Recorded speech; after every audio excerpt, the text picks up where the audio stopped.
Halcyon's spire did not sleep so much as it vibrated, a constant low-frequency hum that rattled the bones of the uninitiated. In the year 2154, the megacity was a vertical scar of neon and durasteel rising 5 miles above the toxic cloud layer of the old world. Magnetic levitation trains wove through the skyscrapers like threads of mercury, silent and fast, while holographic billboards the size of aircraft carriers projected smiling, perfect faces onto the smog. The advertisements promised joy. They promised connection. Most of all, they promised order. Citizen, remember, a harmonious society is a vigilant society. The pleasant alto voice of the municipal AI drifted from speakers hidden in street lamps and transit hubs, a gentle reminder of the harmony laws that governed every breath taken in the spire. Surveillance drones, sleek and shaped like obsidian teardrops, drifted on thermal currents, their optical sensors scanning faces, heart rates, and credit scores in real time. Humans walked alongside Krellian merchants with 4 arms and chitinous shells, and towering furred ursine laborers. But the coexistence was brittle. It was a peace held together by tension and the threat of immediate, silent incarceration. Ethan Vane sat in the climate-controlled sterility of his cubicle on the 42nd floor of the Sector 7 security hub, trying to make himself invisible.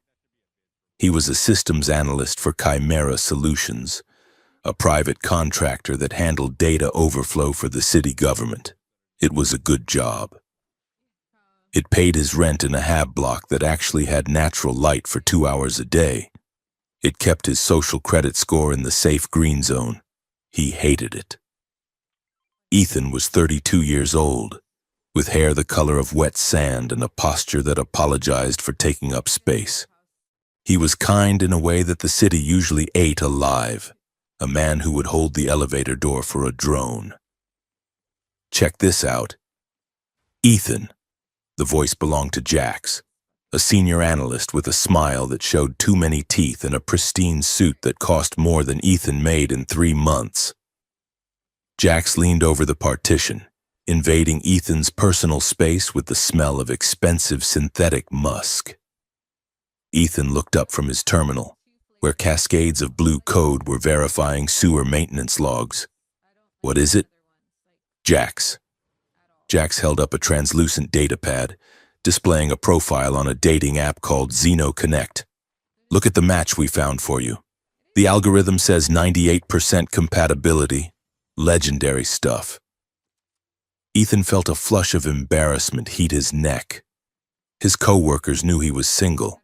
They knew he spent his weekends rebuilding vintage radios and feeding a stray cat that lived on his fire escape. They called him the monk of Sector 7. I am not looking for a date. Jax, Ethan said, though his voice lacked conviction. Come on, said Lilia, popping her head up from the adjacent cubicle. She was sharp-featured and cruel, the kind of person who recorded public accidents on her lens before calling for help. You have not been out in 6 months. We all pitched in for the premium matchmaking service. Consider it a team-building exercise. Ethan looked at the datapad. The profile photo was artistic, shadowed. A silhouette of a woman, slender and elegant, with the unmistakable ridged horns of a draconian, a dragonkin, curving back from her temples. Her name was Kara. Dragonkin were rare in the upper levels of the spire. They were an ancient, terrestrial species that had evolved alongside humanity in the deep caverns before the tech boom brought them to the surface. They were strong, proud, and heavily discriminated against, often relegated to heavy labor or exotic entertainment. She looks intense, Ethan said. She is perfect for you, Jax insisted, his eyes dancing with a malice Ethan was too desperate to see. She is into vintage tech and quiet nights. We already set the reservation. The Gilded Koi, 8 o'clock tonight. Do not be rude. Ethan. She is expecting you. Ethan looked at the profile again. 98%. He felt a small, treacherous flutter of hope in his chest. Maybe they were right. Maybe, just this once, they were actually trying to help. Okay, Ethan said, a small smile touching his lips. Okay, I will go. Jax clapped him on the shoulder. Hard. That is the spirit. Oh, and wear your work lenses. We want to make sure you do not blow it, so we will be monitoring the feed, giving you pointers in real time, like Cyrano de Bergerac, but with better Wi-Fi. Ethan hesitated. That feels intrusive. It is insurance, Lilia said, already turning back to her screen. Do not be a baby. Just have fun. As Ethan turned back to his work, heart rating picking up speed, he missed the glance Jax shot at Lilia. He missed the way they stifled their laughter, turning their faces away so he would not see the punchline. He was going on a date. He did not know that to them. He was simply the punchline to a joke involving a defective dragon girl who should have stayed in the tunnels, 10 miles away, in the cramped, humid warren of District 12. Kara stood in front of a cracked mirror and tried to make herself look human enough to be forgiven, but dragon enough to be desired. Her apartment was a testament to a life lived in translation. The doorbell triggered a strobe light, not a chime. Her alarm clock was a vibrating pad under her pillow. The walls were covered in screens displaying scrolling text feeds of news, weather, and transit updates. Kara was 24, a draconian of the sun-scale lineage. Though the smog of Halcyon Spire had dulled the gold in her skin to a dusty bronze, she adjusted the strap of her dress, a simple emerald silk that she had bought second-hand. It was cut to accommodate the dorsal ridge that ran down her spine, but it left her shoulders bare, exposing the fine, glittering mesh of scales that covered her collarbones like organic jewelry. She reached for the necklace on her vanity. It was not jewelry, strictly speaking. It was a haptic induction collar, a piece of high-end tech she had scavenged and repaired herself.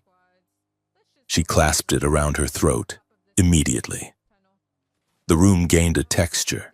The hum of the refrigerator became a gentle tickle against her larynx. The bass from the neighbor's music system became a rhythmic thumping against her collarbones. Kara was profoundly deaf, born without auditory nerves, a genetic quirk that her people considered a spiritual silence and humans considered a defect.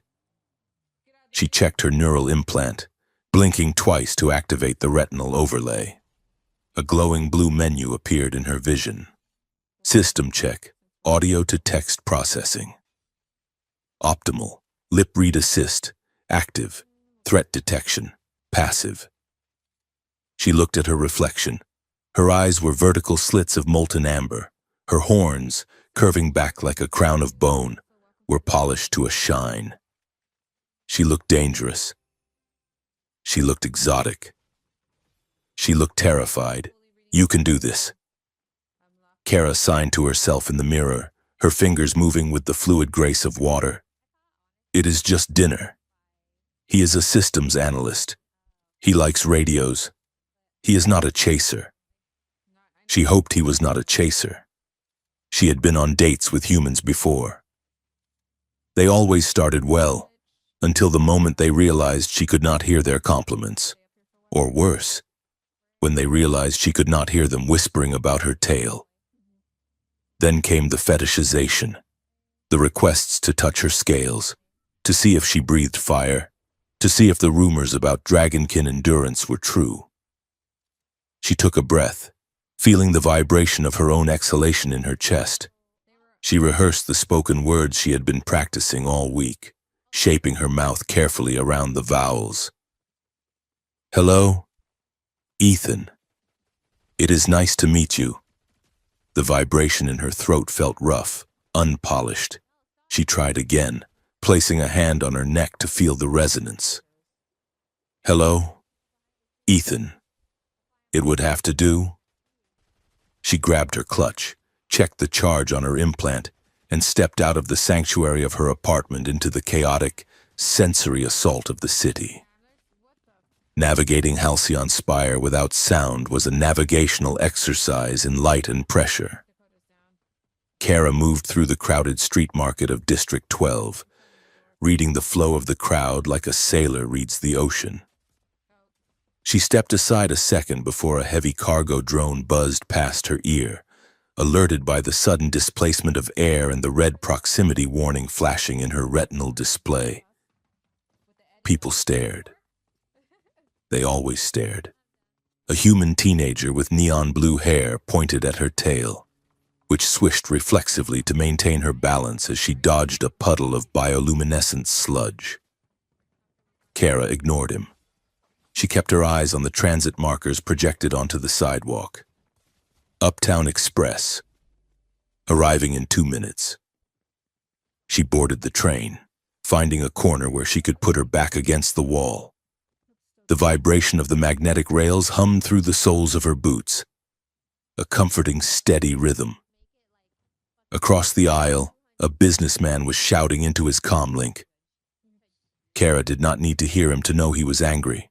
The jagged red waveform her implant projected next to his mouth told her his volume was spiking, and the sharp, staccato movements of his jaw indicated stress.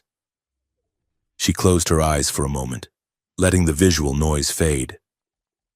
She focused on the haptic feedback of the collar. Thrum, thrum, thrum. The heartbeat of the city. Please let him be kind, she thought. I do not need him to be perfect. I just need him to be kind. The train surged upward, breaking through the smog layer into the dazzling clarity of the upper districts. Here, the air was filtered and scented with synthetic jasmine. The grime of District 12 was replaced by polished glass and floating gardens. Kara exited at the station for the Gilded Koi. The restaurant was the latest trend in atmospheric dining, suspended on a cantilevered platform over a dizzying drop. Ethan was already there. He sat at a table near the edge, looking smaller than she expected. He wore a gray suit that was slightly too large for him, and he was fidgeting with the silverware. Kara paused at the entrance, her heart hammering against her ribs, a frantic beat she felt echoed in the sensitive skin of her palms. He looked normal. He looked nervous. She smoothed her dress, lifted her chin, and walked toward him. As she approached, Ethan looked up. The moment his eyes met hers, his mouth fell open slightly. Through the hidden camera in Ethan's contact lens, 3 miles away in a darkened office, Jackson Lilia leaned forward. Look at that. Jack snickered. The beast arrives. Ethan had expected someone rougher. The profile Jax had shown him was shadowy, mysterious. The woman walking toward him was none of those things. She was luminous. The ambient light of the restaurant caught the edges of her scales, fracturing into tiny rainbows. Her movement was silent and predatory in its grace, yet her face held a vulnerability that punched the air out of his lungs. She was beautiful, not in the way the billboards were beautiful, but in a way that felt ancient and real. She stopped at the table. Ethan scrambled to stand up, knocking his fork onto the floor with a clatter. Hello, he stammered.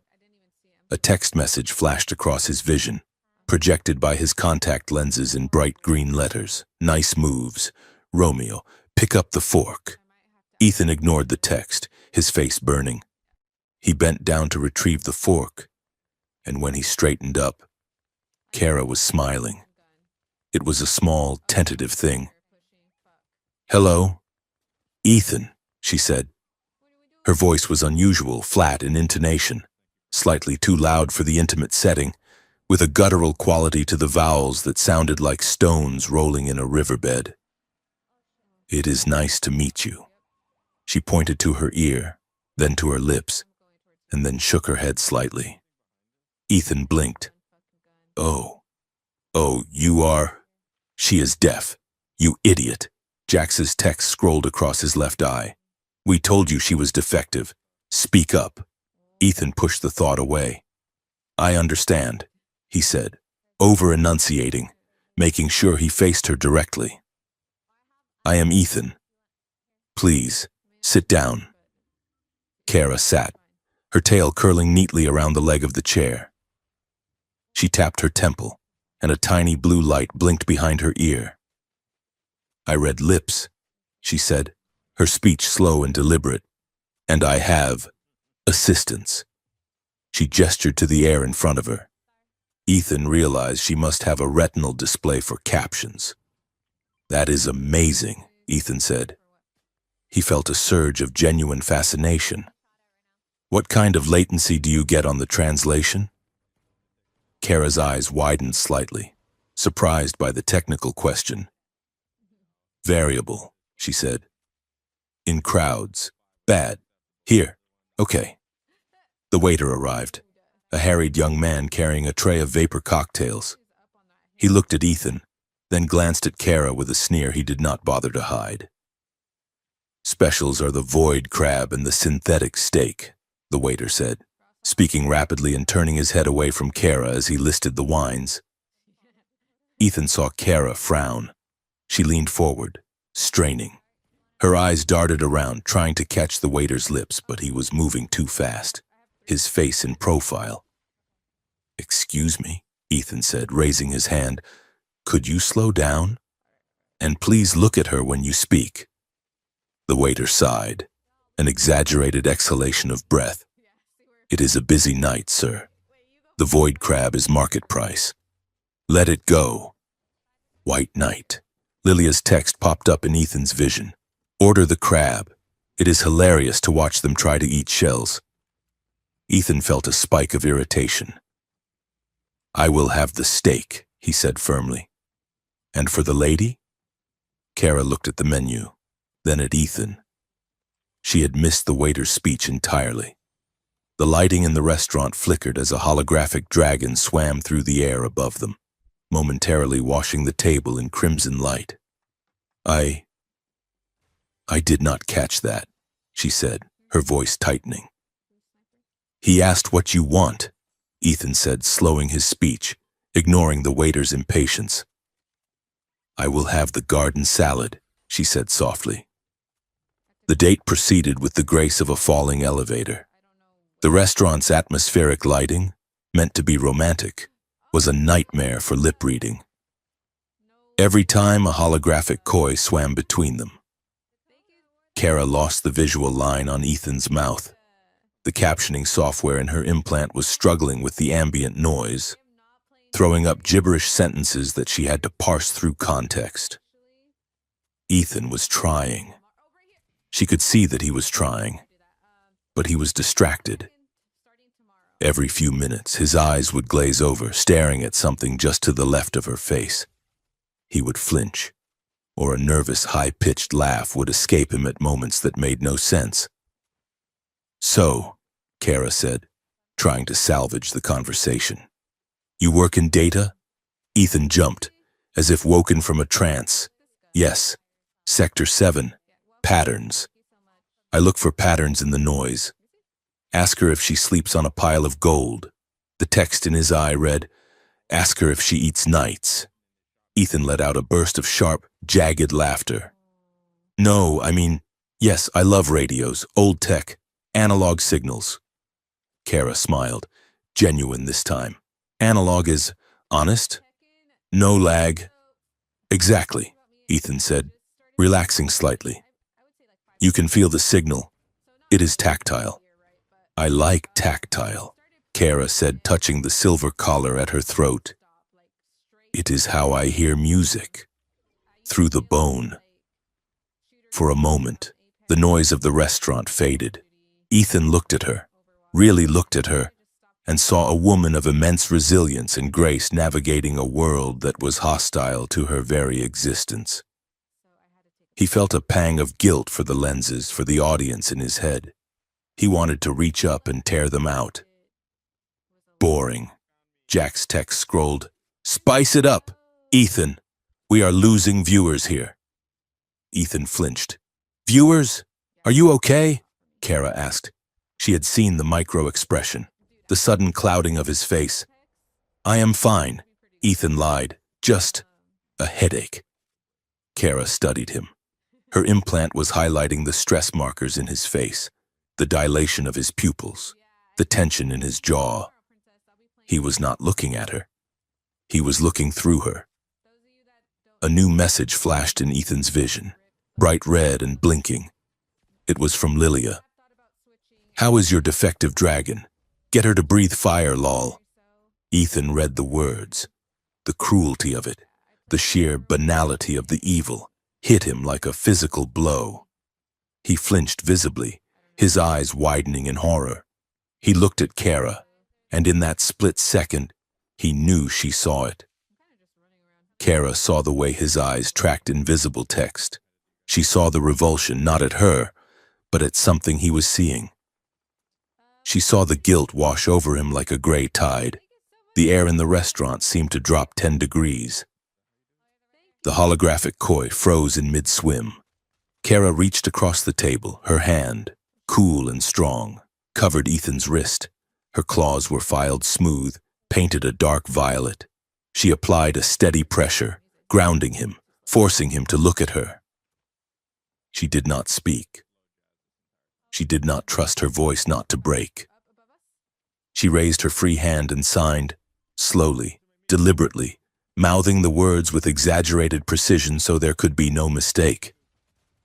Were you part of the joke? Ethan froze. The background noise of the restaurant, the clinking of silverware, the laughter of other diners, the drone of the air recyclers, vanished. All he could hear was the blood rushing in his ears. He looked at her amber eyes, which were no longer terrified, but burning with a cold, devastating intelligence. She knew. She did not know the mechanics of it, but she knew the shape of the cruelty. Ethan stammered. I thought it was real. He stopped. The truth hung in the air, heavy and suffocating. I thought it was real. That was an admission. It meant the joke existed. It meant he was the punchline, and she was the prop. Kara's hand withdrew from his wrist as if he were made of burning coal. She did not scream. She did not make a scene. She simply sat up straighter, the scales on her shoulders rippling as her muscles tensed. The humiliation washed over her, not as a sound, but as a heat. She saw the laughter in the faces of the diners around them, faces that were not looking at her, but in her mind. The whole world was laughing. She stood up, her chair scraped back, a vibration she felt in her heels. Kara. Wait, Ethan said, half rising. Please. She did not look back. She turned and walked toward the exit, her head high, her tail lashing once, sharply, cutting the air. She walked through the holographic fish, shattering the illusion of the peaceful pond, and stepped out into the night. Ethan stood there, paralyzed. The text in his vision was scrolling faster now. Oh my God, she bailed, epic fail. Ethan, go after her, you coward. Ethan brought his hands up to his face. He dug his fingers into his eyes and clawed the contact lenses out, scratching his corneas in his haste. He threw the tiny, wet discs onto the table. Shut up, he screamed at the plastic discs. The restaurant went silent. The real diners stared at him. The waiter approached, looking alarmed. Sir, is everything all right? Ethan ignored him. He looked at the empty chair where Kara had sat. He saw the unfinished glass of water, the napkin she had smoothed out on her lap.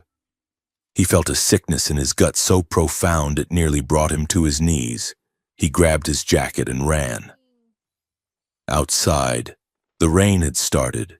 It was a heavy chemical rain that slicked the streets with an oily sheen. Kara ducked into the mouth of a service alley between a noodle bar and a cybernetics clinic. She leaned back against the wet brick, gasping for air. The vibration of the city was overwhelming now, a chaotic, thundering mess that battered against her senses. She ripped the vibro collar from her neck and shoved it into her bag. Silence. Blessed, absolute silence crashed back down on her. She slid down the wall until she was crouching, wrapping her arms around her knees. Her tail curled tight around her ankles. She pressed her forehead against her knees and let the hot, angry tears come. They had not wanted to meet her. They had wanted to laugh at the dragon girl who thought she could be normal. High above the alley, unnoticed in the downpour, a sleek, black drone hovered. It was not a municipal surveillance unit. It bore no markings, no lights. Its optical turret rotated silently, zooming in on the biometric heat signature of the weeping figure below. Target acquired, Kara Sol Draco. Biometric match confirmed. Root feed, server node Alpha 9. The drone held its position, recording every sob, every tremble of her shoulders, beaming the data directly to a secure government facility deep beneath the spire. Back at the restaurant entrance, Ethan burst onto the street. He spun around, scanning the crowds. "Kara!" he shouted, though he knew she could not hear him. He pulled out his comlink, his fingers trembling. He dialed Jax. "What the hell is wrong with you?" Ethan yelled the moment the line connected. Jax's voice was smooth, unbothered. "Calm down. Ethan, it was just a bit of fun. You were too stiff." "Fun?" Ethan's voice cracked. "You humiliated her. You humiliated me. Why?" "Look, Ethan," Jax said, his tone shifting, becoming colder, more professional. The director suggested it. He wanted to see how she reacts to stress. "Consider it an icebreaker." "What?" Ethan stopped moving. The rain plastered his hair to his forehead. "The director? Director Vane? Why would he care about a date? She is a high-value target. Ethan or her family is... You will understand soon enough. Just come back to the office. We have the footage from your lenses. We need to parse the emotional metrics." Ethan stared at the device in his hand. High-value target. Emotional metrics. He ended the call. He looked down the street, where the neon lights blurred into streaks of red and blue in the rain.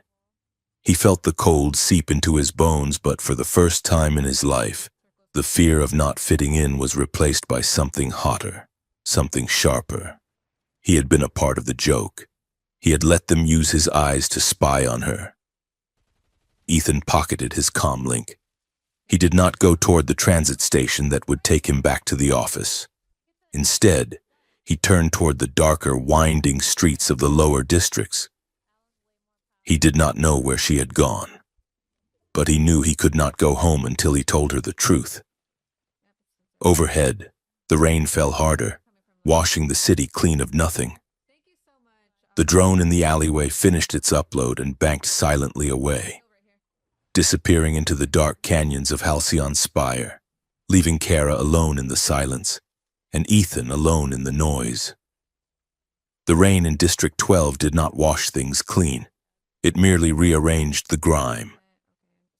Ethan Vane stood under the dripping overhang of a closed noodle shop, the neon light of the sign sputtering above him in a dying rhythmic seizure of pink and blue.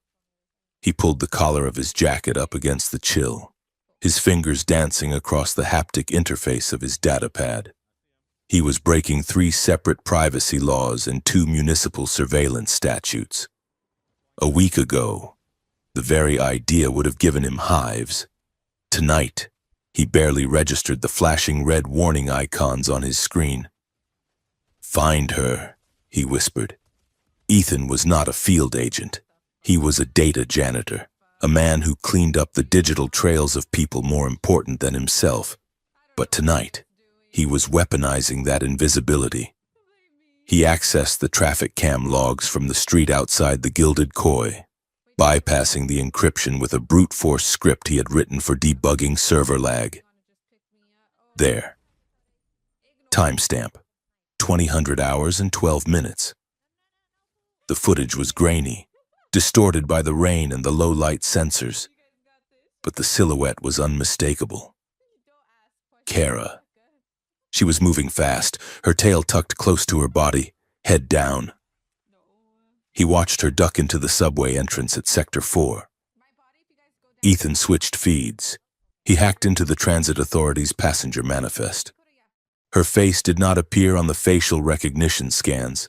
She must have kept her head lowered, but the thermal sensors picked up the distinct, elevated body heat of a draconian. He tracked the heat signature like a ghost through the machine, watching the bright orange bloat of her warmth move through the blue-gray wash of the crowd. She got off at the Unity Plaza station. The camera feed there was broken, a common occurrence in the lower districts where maintenance budgets were mythical concepts. Ethan swore softly. He backtracked, looking for peripheral cameras, ATM lenses, drone flyovers. He found a fragment of footage from a vending kiosk. She was walking toward a squat brick building with a mural painted on the side, a pair of hands cradling a stylized, glowing dragon scale. The sign above the door read, "Silent Hands and Scales Community Center." Ethan stared at the image. He knew where she was, or at least where she had gone to find safety. He pocketed his device, the guilt sitting in his stomach like a lump of cold lead, and began to walk. The community center smelled of stale coffee, damp wool, and ozone. It was a sensory collision that felt oddly welcoming compared to the sterile antiseptic scent of the upper levels. Ethan stood in the entryway, water dripping from his coat onto the linoleum, feeling entirely out of place. The room was full of movement, humans, draconians, and a few multi-limbed Krellians were gathered in small groups. The air was filled with a low murmur, but the primary volume came from the hands, flurries of signs, rapid and expressive, cutting through the air. Ethan took a step forward and almost collided with a human woman carrying a stack of towels. She looked to be in her 60s, with gray hair tied back in a severe bun and eyes that missed nothing. "Can I help you?" she asked. Her voice was clear, her enunciation precise. "I am looking for Kara," Ethan said, rushing the words. "Is she here?" The woman paused. She looked at Ethan's expensive rain-soaked shoes, then up to his anxious face. She did not answer immediately. Instead, she squared her shoulders. "You are shouting," she said calmly. Ethan blinked. "I am whispering." "You are shouting with your body," she corrected. "You are tense. Your hands are clenched. You are projecting chaos. This is a sanctuary for the deaf and hard of hearing. Visual noise is just as loud here as acoustic noise." Ethan exhaled, forcing his hands to uncurl.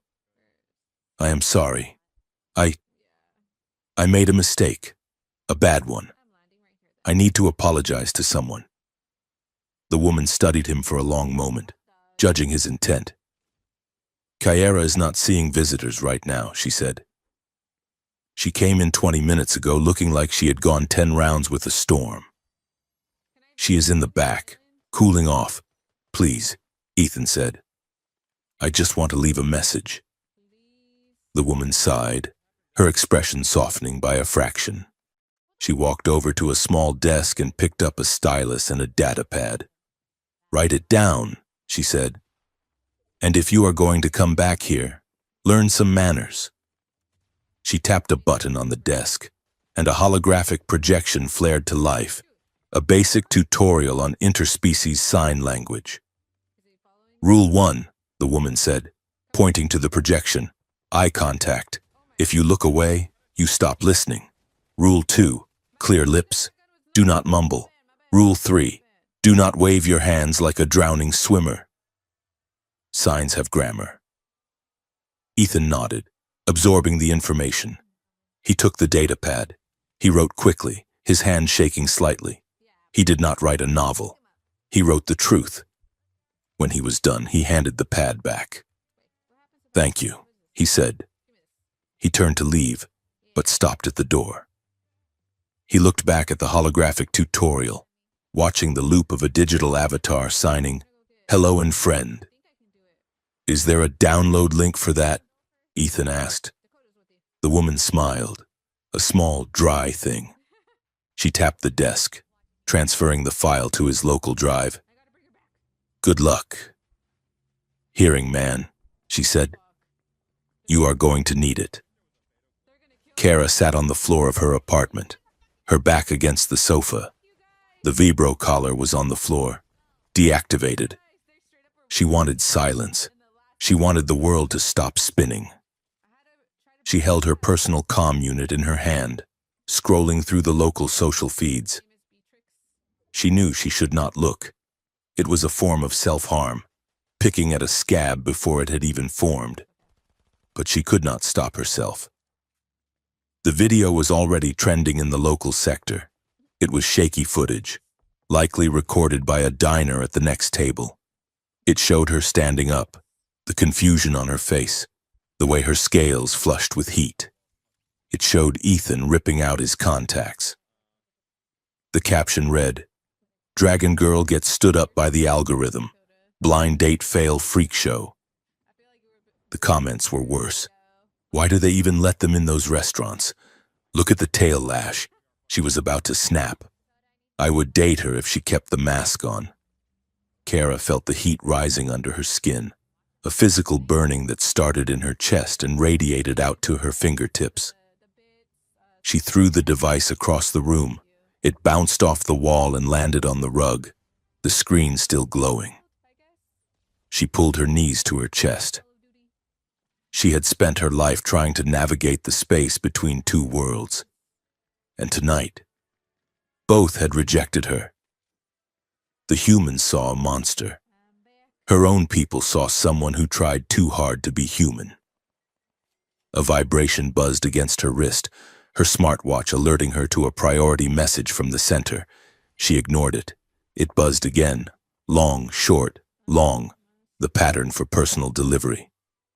Kara sighed and crawled across the rug to retrieve her device. She opened the notification. It was a scanned image of a handwritten note, attached to a file labeled Beginner's Guide to Common Sign. She frowned. She opened the note. The handwriting was jagged, hurried. "Kara, I was a coward tonight. That is the only truth that matters. I did not know about the prank until the end. But I stayed in the chair when I should have flipped the table. I laughed when I should have shouted. Silence is not just the absence of sound, it is a choice. And I chose wrong. I am not asking for forgiveness yet.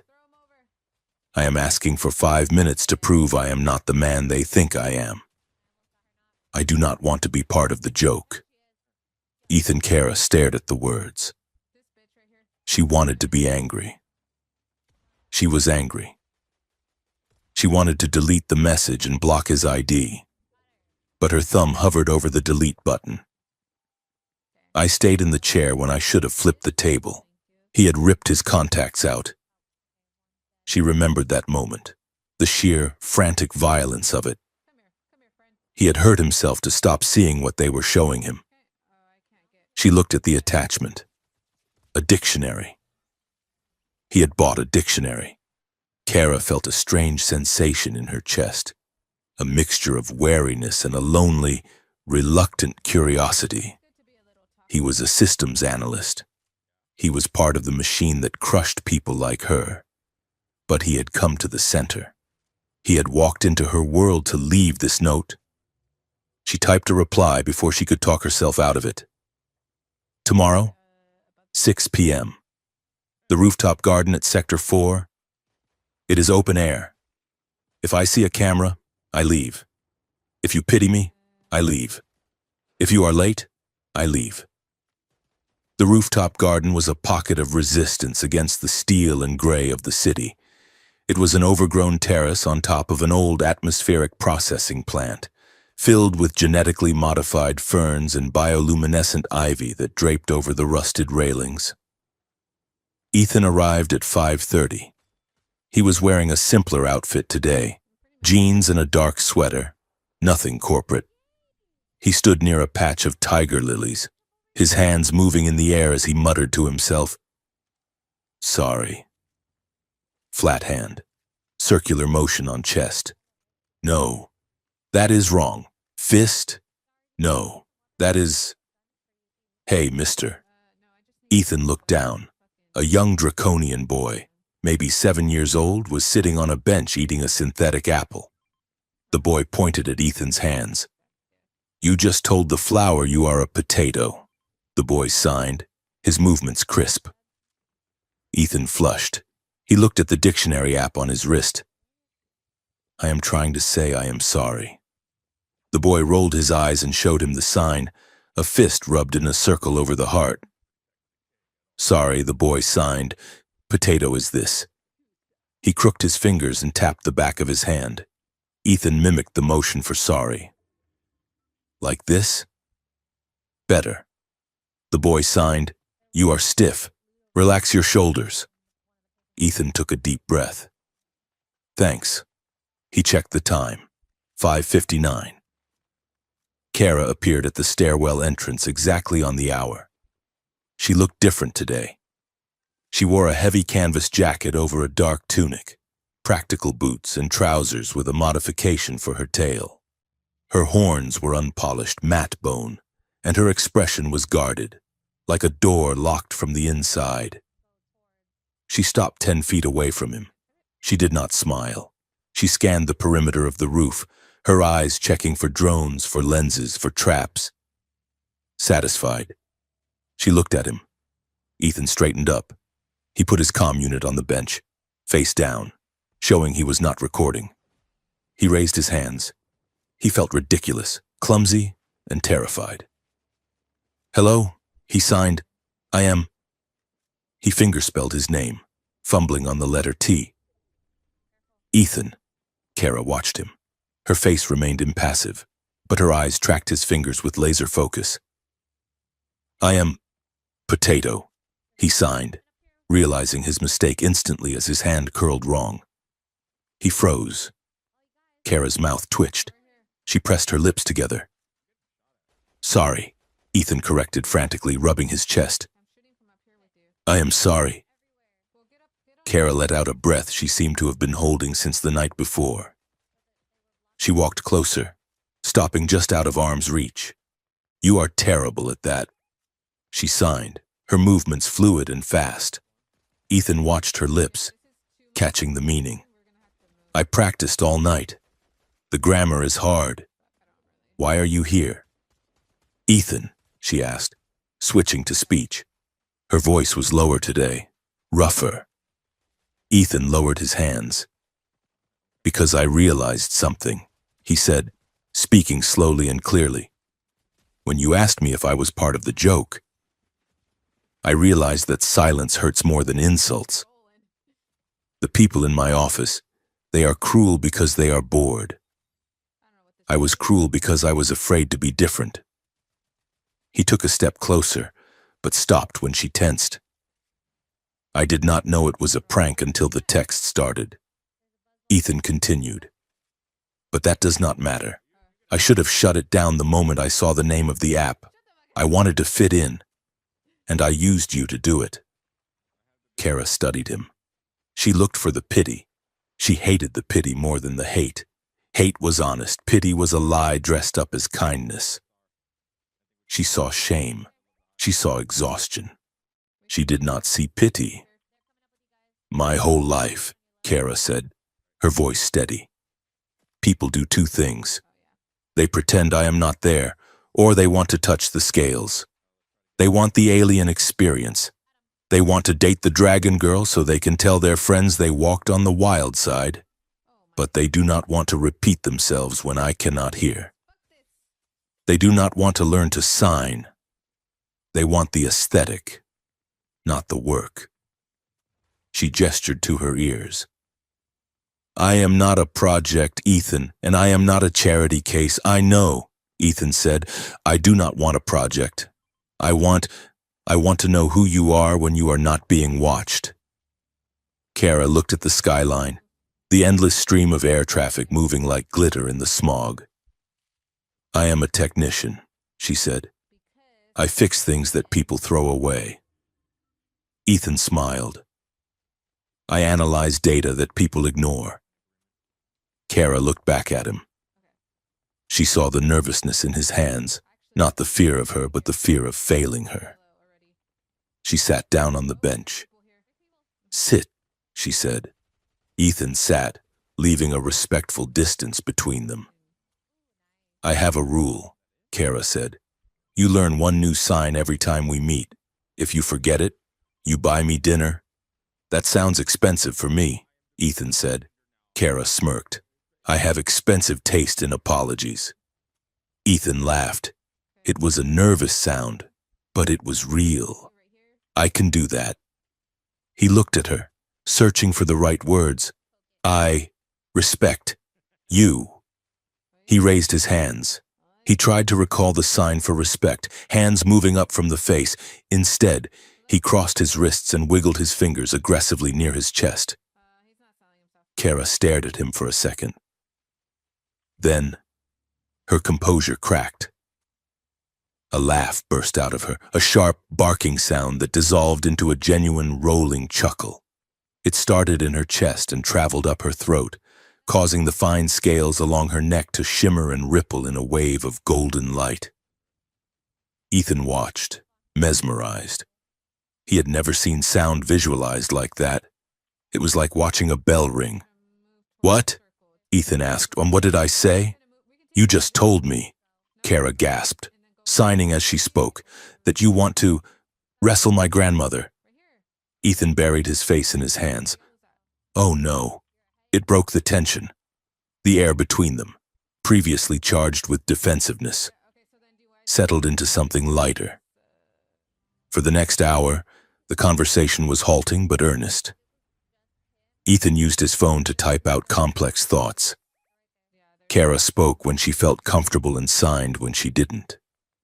They talked about the city, about the silence of the radio waves versus the silence of her world. I am working on something, Kara admitted as the sun began to set, painting the sky in bruised purples and chemical oranges. At the center, we are taking old military-grade sonic emitters and trying to modify them. For what? Ethan asked. Haptics, she said. To translate music into pressure waves, real fidelity, not just buzzing but texture. But the coding is messy. The drivers are encrypted. Ethan perked up. Encrypted how? Rolling keys? Biometric locks? Kara blinked. I think rolling keys. The refresh rate is too fast for my patches. Ethan leaned forward, his analyst brain engaging. I can bypass that. If it is old military tech, the back doors are standard. I could write a script to stabilize the signal flow. Kara looked at him. You would do that? It is technically illegal to tamper with military salvage. Ethan shrugged. I am already trespassing on city surveillance to find you. What is a little hardware hacking between friends? Friends? Kara signed the word, interlocking index fingers. Ethan mimicked the sign. Friends. The days that followed fell into a rhythm that felt like a secret rebellion. They met at the center after Ethan's shift ended. The basement workshop became their sanctuary. It was a cluttered paradise of wires, soldering irons, and stripped-down chassis of old drones. The montage of their week blurred into a series of vivid snapshots. Ethan hunched over a workbench, blue light from a terminal reflecting in his glasses, while Kara leaned over his shoulder, her tail acting as a third hand to hold a circuit board steady. He typed a command, and a vest on the table hummed. Kara putting the vest on, Ethan adjusting the sensitivity. She closed her eyes as he played a digital file of a cello concerto. Her face softened, her fingers tracing the air as she felt the deep, resonant bowing of the strings against her ribs. She opened her eyes and signed beautiful. Lunch breaks on the roof. Ethan bringing spicy noodles. Kara laughing, that ripple of light again, when he tried the hot sauce and immediately regretted it. He signed fire and water frantically, and she handed him her milk tea, her eyes crinkling with amusement. They communicated in a pidgin language of signs, text, and exaggerated facial expression. It was efficient. It was private. It was theirs. One evening, Ethan brought in an old broken analog radio he had restored. He hooked it up to the haptic array. "Put your hand here," he directed, placing her palm on the speaker mesh. He tuned the dial. Static hissed, a rough sandpaper sensation. Then, a voice cut through, a jazz station from a pirate transmitter in the lower zones. The saxophone was smooth, undulating. Kara's eyes widened. She looked at Ethan. "It feels like velvet," she said. "It sounds like velvet," Ethan replied. They smiled at each other, and for a moment, the workshop felt very small, and the distance between them felt non-existent, high above in the glass-walled area of Chimera Solutions. The air was cold and sterile. Ethan stood before the desk of Director Vane. The director was a man who looked like he had been carved out of a glacier, pale, sharp, and immovable. He was Ethan's uncle, though that connection was rarely acknowledged within the firm. "Ethan," the director said, not looking up from his holographic interface. "Your productivity is down 3% this week." "I am tired, sir," Ethan said, keeping his hands clasped behind his back. "The night shifts are heavy." The director swiped a finger, and a window expanded on his desk. It showed a map of the city, with a red tracking line moving from Sector 7 to District 12. "You are spending a lot of time in the lower zones," the director observed. "Slumming it? I am volunteering," Ethan lied smoothly. "Technical support for a community center. It looks good on the firm's social responsibility audits." The director paused. He looked up. His eyes were gray and empty. "Commendable," he said. "And this community center? It serves the alien population?" "Yes." The director tapped the desk. "We are interested in the alien population right now." "Ethan, security concerns. The harmony laws are being reviewed. We need to know where the friction points are." He rotated the display. A profile popped up. It was Kara. "This one, for example," the director said, "Sol Draco lineage, daughter of the ambassador. You went on a date with her, did you not? The office prank?" Ethan felt his blood freeze. He forced his face to remain neutral. "One date, sir. It did not go well." "Pity," the director said. "She is interesting. Her mother is becoming a problem for the upcoming vote. Having a window into that family would be valuable." Ethan's heart hammered against his ribs. "Kara is estranged from her family, sir. She lives in District 12. She has no political value." The director smiled. It was a thin, bloodless expression. "Everyone has value. Ethan, usually as leverage." He dismissed the screen. "Keep up the volunteering. Ethan, but remember who signs your paycheck. If you see anything disruptive, I expect a report." "Yes, sir." Ethan walked out of the office, his legs feeling like they were made of wood. Leverage. They were watching her. And now, because of him, they were watching her closer. The rain had returned by the time Ethan walked Kara back to her apartment building that night.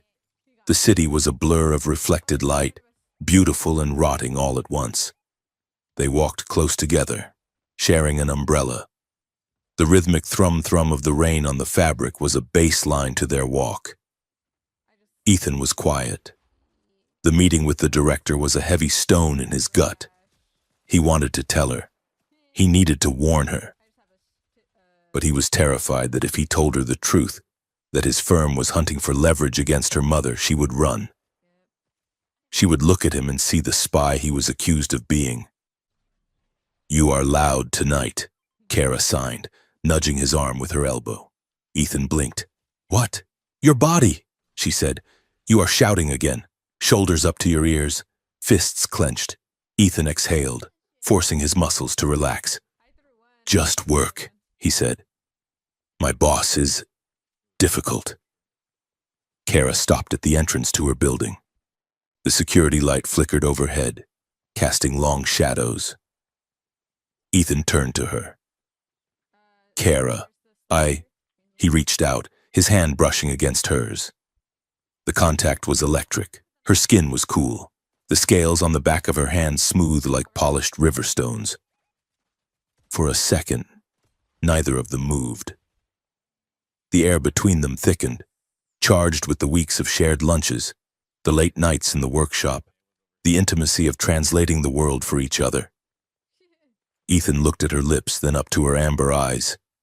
He saw the desire there, a sudden flare of heat, but he also saw the wall slam down. Kara pulled her hand back. She took a half step away, creating space. "Ethan," she signed, her movements sharp. "Do not." Ethan stepped back, hands raised. "I am sorry. I did not mean to presume."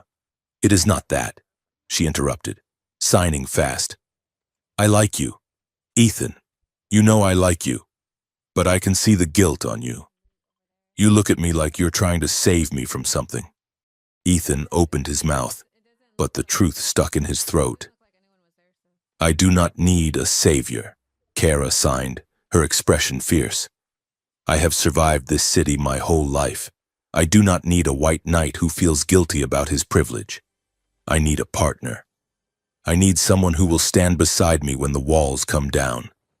Not someone who tries to stand in front of me to block the view." She looked at him, searching his face. "If things get ugly, Ethan, and they will get ugly, are you going to protect me or are you going to fight with me?" Ethan looked at her. He thought of the director's cold eyes. He thought of the tracking data on the desk. He thought of the drone he had seen that first night. He was not brave. He knew that. But looking at her, he realized that being safe was no longer an option. "I will stand with you," Ethan said. He signed the words as he spoke them, cementing the vow. "Stand with you." Kara studied him for a long heartbeat. Then, she nodded. "Good night, Ethan." She turned and entered the building. Ethan stood in the rain for a long time after the door closed. He had made a promise. Now he had to figure out how to keep it without getting them both killed. He looked up at the darkened sky, where the invisible eyes of the city were always watching, and for the first time, he did not look away. He stared back. The screens of Halcyon Spire turned red at precisely 6 o'clock in the evening. It was not the soft, inviting crimson of a sunset or the neon pulse of the entertainment district, but a harsh, warning sign read that bathed the streets in the color of blood. "Citizen alert. For your safety, the City Council introduces the Interspecies Security Amendment." The voice of the city AI was no longer soothing. It was clipped, urgent, designed to spike cortisol levels. Recent data indicates a 300% rise in bio-threats from unregulated non-human sectors. To ensure harmony, all hybridized species and Class 4 aliens must register for biometric tagging within 48 hours. Non-compliance is a felony. Ethan Vane stood in the break room of Chimera Solutions, watching the broadcast. The mug of synthetic coffee in his hand had gone cold. On the screen, stock footage played, grainy, cherry-picked clips of aliens looking aggressive, distorted by low-light filters to make them appear monstrous. Then, the feed cut to a live interview. Ambassador Alara Sol Draco stood on the steps of the Galactic Consulate. She was a striking figure, tall and imposing, her scales a deep, burnished obsidian that seemed to absorb the camera flashes. She was Kara's adoptive mother, a legend in the diplomatic corps, and right now, she looked like a general holding the line. "This amendment is not security," Ilara said, her voice cutting through the reporter's clamor like a blade. "It is segregation wrapped in bureaucracy. You speak of bio-threats, but the only threat here is to the liberty of citizens you find inconvenient to look at." "Traitor," someone whispered in the break room. Ethan turned. It was Jax. He was leaning against the vending machine, watching the screen with a sneer. "She is protecting her own," Jax said, catching Ethan's eye. "Those dragons are sitting on a powder keg of old tech in the tunnels. About time we put a leash on them." Ethan did not reply. He dumped his coffee in the sink and walked back to his desk. His heart was beating a slow, heavy rhythm against his ribs. He sat down at his terminal. His clearance level had been quietly upgraded 2 days ago, a reward for his diligent volunteering and the data he had inadvertently provided. He pulled up the current project files.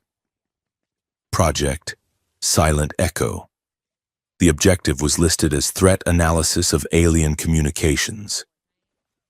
But as Ethan scrolled through the logs, the nausea in his stomach rose. They were not analyzing threats. They were building them. He saw audio files from peaceful protests being spliced to sound like riot planning. He saw context stripped away from community messages to make prayer circles look like terror cells.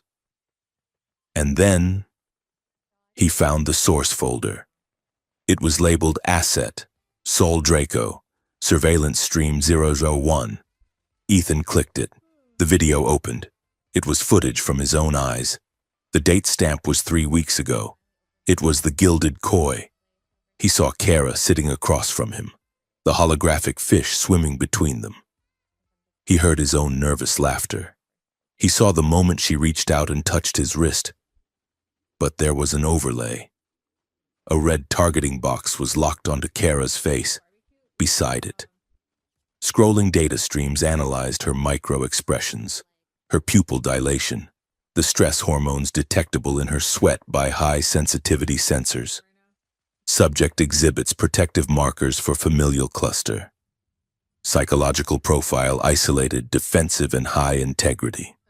Leverage potential. Extreme. Ethan stared at the screen. They had not just watched for entertainment. They had been profiling her. They had used him as a biological probe to find the weak points in the ambassador's daughter.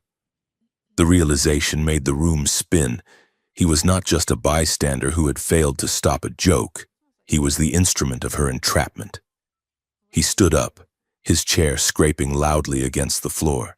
He ignored the heads turning in the open plan office. He walked straight to the glass office at the end of the hall. He did not knock. Director Vane looked up from his desk. The lighting in the office was dim. The city skyline behind him a wall of rain and light. "Ethan," the director said, his voice level. "You are disrupting the floor." "You recorded it," Ethan said. He did not shout. He felt too cold to shout. "The date. You streamed it to the government database.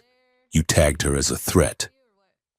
The director sighed, removing his glasses and placing them on the desk. "We tagged her as a person of interest. There is a difference. You used me," Ethan said.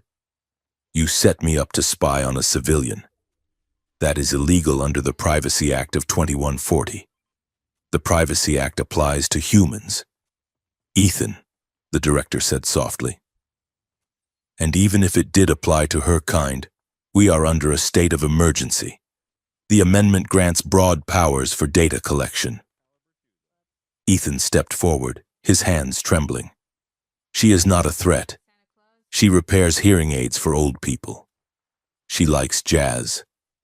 She is the daughter of the biggest obstacle to the security amendment, the director countered, his tone hardening. And she is a hybrid. Her biology is a weapon she barely understands. We are just ensuring she does not use it. I want the file deleted, Ethan said. The director laughed. It was a dry, dusty sound. You are a good analyst, Ethan, but you are naive. That file is already mirrored on 3 orbital servers. It is part of the narrative now. What narrative? The one that keeps this city safe, the director said. He leaned forward. Go back to your desk. Sit down. Do your job. You are on the verge of a promotion. Nephew, do not throw it away for a girl who cannot even hear you say goodbye. Ethan looked at the man who shared his blood. He saw the absolute terrifying certainty in the director's eyes, the belief that cruelty was just a form of efficiency. I am done, Ethan said. He turned and walked out. He did not go back to his desk. He walked to the elevators, swiped his badge, and hit the button for the lobby. As the doors closed, his access light turned from green to red, locked out. He had minutes, maybe less, before they flagged him. Kara was in a cafe in Sector 4, a place called The Frequency. It was popular with the deaf community because the floors were made of conductive wood that transmitted the bass of the music directly into the feet of the patrons. She was not dancing. She was sitting in a corner booth, her tools spread out on the table. She was trying to fix her necklace. For the last 6 hours, the vibro collar had been glitching. It would shudder violently for no reason, or deliver sharp staccato pulses that felt like Morse code but translated to nothing. Her retinal implant was worse. Ghost images flickered in her peripheral vision, brief, subliminal flashes of maps and grid coordinates. She took a screwdriver to the casing of the collar. She magnified the view with her implant. There, buried in the firmware of the haptic driver, there was a line of code that did not belong. It was a worm, a passive tracker that pinged her location every 10 seconds. Kara felt a cold dread settle in her stomach. She traced the code's origin. It was masking itself as a system update. But the digital signature was familiar. It used the same encryption architecture as the military salvage Ethan had been helping her decode. Ethan. The door to the cafe opened. A rush of damp air swept in. Kara looked up. Ethan stood there. He was wet, his hair plastered to his forehead, his chest heaving as if he had run all the way from the transit station. He scanned the room, saw her, and pushed through the crowd. He did not wave. He did not smile. He slid into the booth opposite her. He looked terrified. We need to leave. He signed, his hands messy and frantic. Now! Kara did not move. She held up the disassembled collar. Who put this here? She signed, her movements sharp and accusatory. There is a tracker in my neck. It uses the same code we worked on. Ethan looked at the collar, then at her face. The guilt that washed over him was so potent she could almost smell it. I need to tell you something, he signed. I need you to listen. Did you put it there? Kara slammed her hand on the table. The vibrations made the coffee cups jump. No, Ethan signed, but my firm did. The date, the first date. I was wearing lenses. They streamed it. They have your biometrics. They have been watching you through me. The world stopped. Kara watched his hands, freezing the image in her mind. They have been watching you through me. She felt a physical sickness, a sensation of being hollowed out. Every moment of the last few weeks, the laughter on the roof, the shared meals, the intimacy of him learning her language, suddenly felt like a violation. She had let him in. She had let him see the parts of her she hid from the world, and he had been a camera, You knew? She signed. Her hands were shaking so hard the signs were blurred. I found out today, Ethan pleaded, speaking and signing simultaneously, desperate to be understood, and I swear. I saw the logs. I walked out. I quit. You are a liar. Kara signed. I was never a person to you. I was just a target. She stood up. She grabbed her bag. She felt stupid. She felt exposed. She felt the old familiar shame of being the defective dragon girl who thought she could have something nice. Kara, please. Ethan grabbed her arm. She whipped around, her tail lashing out, knocking a chair over. She bared her teeth, a low growl building in her throat that she could feel vibrating in her skull. Do not touch me. Suddenly, the floor jumped. It was not a vibration from the music. It was a concussive wave that slammed upward through the soles of her boots, hard enough to rattle her teeth. Kara was thrown off balance. She grabbed the edge of the table. In her silence, the world erupted into visual chaos. The front window of the cafe blew inward in a shower of glittering diamonds. Smoke, thick and black, rolled in like a solid wall. People were screaming. She saw their mouths wide open, their faces twisted in terror, their hands clawing at the air. But there was no sound. Just the terrible, mute pantomime of disaster. Ethan was on the ground. He had been thrown back by the blast. He scrambled up, blood trickling from a cut above his eyebrow. He grabbed her. He did not ask this time. He hauled her toward the back exit. Kara stumbled after him. Her implant was going haywire, flashing red warnings. Auditory overload detected. Structural integrity compromised. They burst into the alleyway. The air was thick with dust and the smell of ozone. Across the street, a government convoy was burning.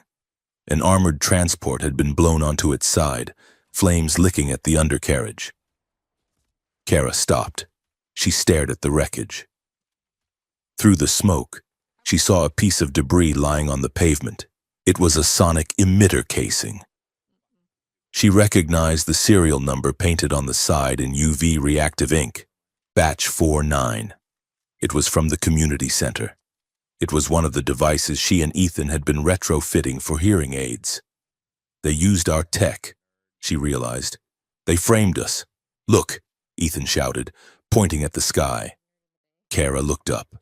The drones were descending, not the surveillance teardrops, but the heavies, quad-rotor combat units with riot cannons slung under their bellies. And on the ground, coming around the corner of the burning street, were the Harmony Keepers, mechanical hounds, sleek and chrome, moving with the fluid, terrifying grace of liquid metal. Their optical sensors glowed a hunting red. Run, Kara signed. They ran. They sprinted through the labyrinth of Sector 4. The rain had turned the dust into slick mud. Kara took the lead, her knowledge of the city's underbelly kicking in. She vaulted over dumpsters and slid under low-hanging pipes, her tail acting as a counterbalance. Ethan struggled to keep up. He was gasping for air, his office shoes slipping on the wet pavement. Behind them, the mechanical baying of the hounds did not need to be heard to be felt. Kara could feel the heavy, rhythmic thud of their paws vibrating through the ground. Left, she signaled, dragging Ethan into a narrow gap between two tenements. A drone swept overhead, its spotlight strafing the alley they had just left. A burst of suppression fire chewed up the brickwork, sending shards of masonry flying. They reached a service hatch. It was rusted shut.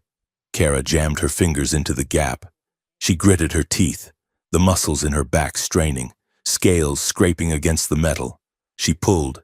With a screech of tortured iron, the hatch gave way. In! Ethan scrambled through. Kara followed, pulling the hatch closed just as a hound skidded around the corner, its jaws snapping at the empty air. They were in a maintenance shaft.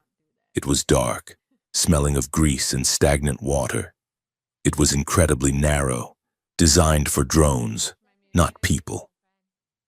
They crawled for 10 minutes until the shaft widened slightly into a junction box. They stopped, collapsed against each other in the suffocating dark. Ethan was shaking. His heart was hammering so hard that Kara could feel it through his chest where it pressed against her arm. She reached out, her hand finding his face in the dark. She felt the sticky wetness of blood. She activated the low-light mode on her implant. The world turned into a grainy green phosphor. Ethan was looking at her. His eyes were wide, rimmed with white. "Are you okay?" She signed, making the movement small in the tight space. Ethan nodded, then shook his head. He looked like he was about to shatter. "Why are you here?" Kara asked. She did not sign it. She whispered it, the words harsh in the silence. "You could have walked away. You could have stayed in the office." Ethan took a ragged breath. He reached out and took her hand. He pressed it against his chest, right over his heart. "I am scared," he said. The vibration of his voice traveled through her palm. "I am terrified." "Then go." She signed with her free hand. "Tell them you were a hostage. They will believe you. You are human." Ethan tightened his grip on her hand. "If I leave you," he said, speaking slowly, forcing the words out, "I become part of the joke forever. I become the man who watched." He looked at her, and in the green gloom, his expression was fiercely, desperately honest. "Living with that. Living with knowing I left you to them. That is worse than prison. That is worse than dying." Kara looked at him. She felt the tremor in his hands, but she also felt the resolve.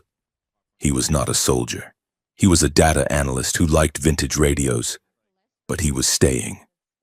The anger in her chest did not vanish, but it cooled, hardening into something like steel. "Okay," she signed. "We go down." "To the deep?" "The deep?" Ethan asked. "The old temple district," she explained. "My people are there, the ones who do not register." The journey down was a descent into history. They climbed down ladder rungs that had not been touched in 50 years, passing through layers of the city like geological strata. The air grew warmer, humid and thick. The neon glare of the spire was replaced by the soft, biological glow of luminescent moss that clung to the damp walls. They emerged into a cavernous space that had once been a subway terminal, centuries ago. Now, it was a sanctuary. Tents made of woven thermal fabric clustered around cookfires. The air smelled of spices and sulfur. Dragonkin were everywhere. Some were fully shifted, massive and quadrupedal, resting like boulders in the shadows. Others were humanoid like Kara, but with more pronounced mutations, wings, heavier scales, tails that thrashed with agitation. When Kara and Ethan stepped into the light, the conversation died. Dozens of golden slit-pupiled eyes turned to them. A low rumble started, a collective growl that vibrated in the floorboards. A massive draconian male stepped forward. He was 7 feet tall, his skin a roadmap of scars. He carried a heavy kinetic hammer. "Kara Sol Draco," he signed, his movements heavy and formal. "You bring a human here? In these times? He is with me. Kale." Kara signed back, stepping in front of Ethan. "He warned me. He saved me." Kale looked at Ethan. He sniffed the air. "He smells of fear. And government soap. He smells of loyalty." Kara snapped. "He stays." Kale grunted. "He stays in your sight. If he wanders, he does not return." The crowd parted. Kara led Ethan to a small alcove near the back of the encampment, separated from the main hall by a curtain of beaded glass. It was a humble space, a cot, a small heating unit, a few cushions. Kara collapsed onto the cot. The adrenaline was fading, leaving her limbs feeling like lead. Ethan sat on the floor, leaning against the wall. He looked exhausted.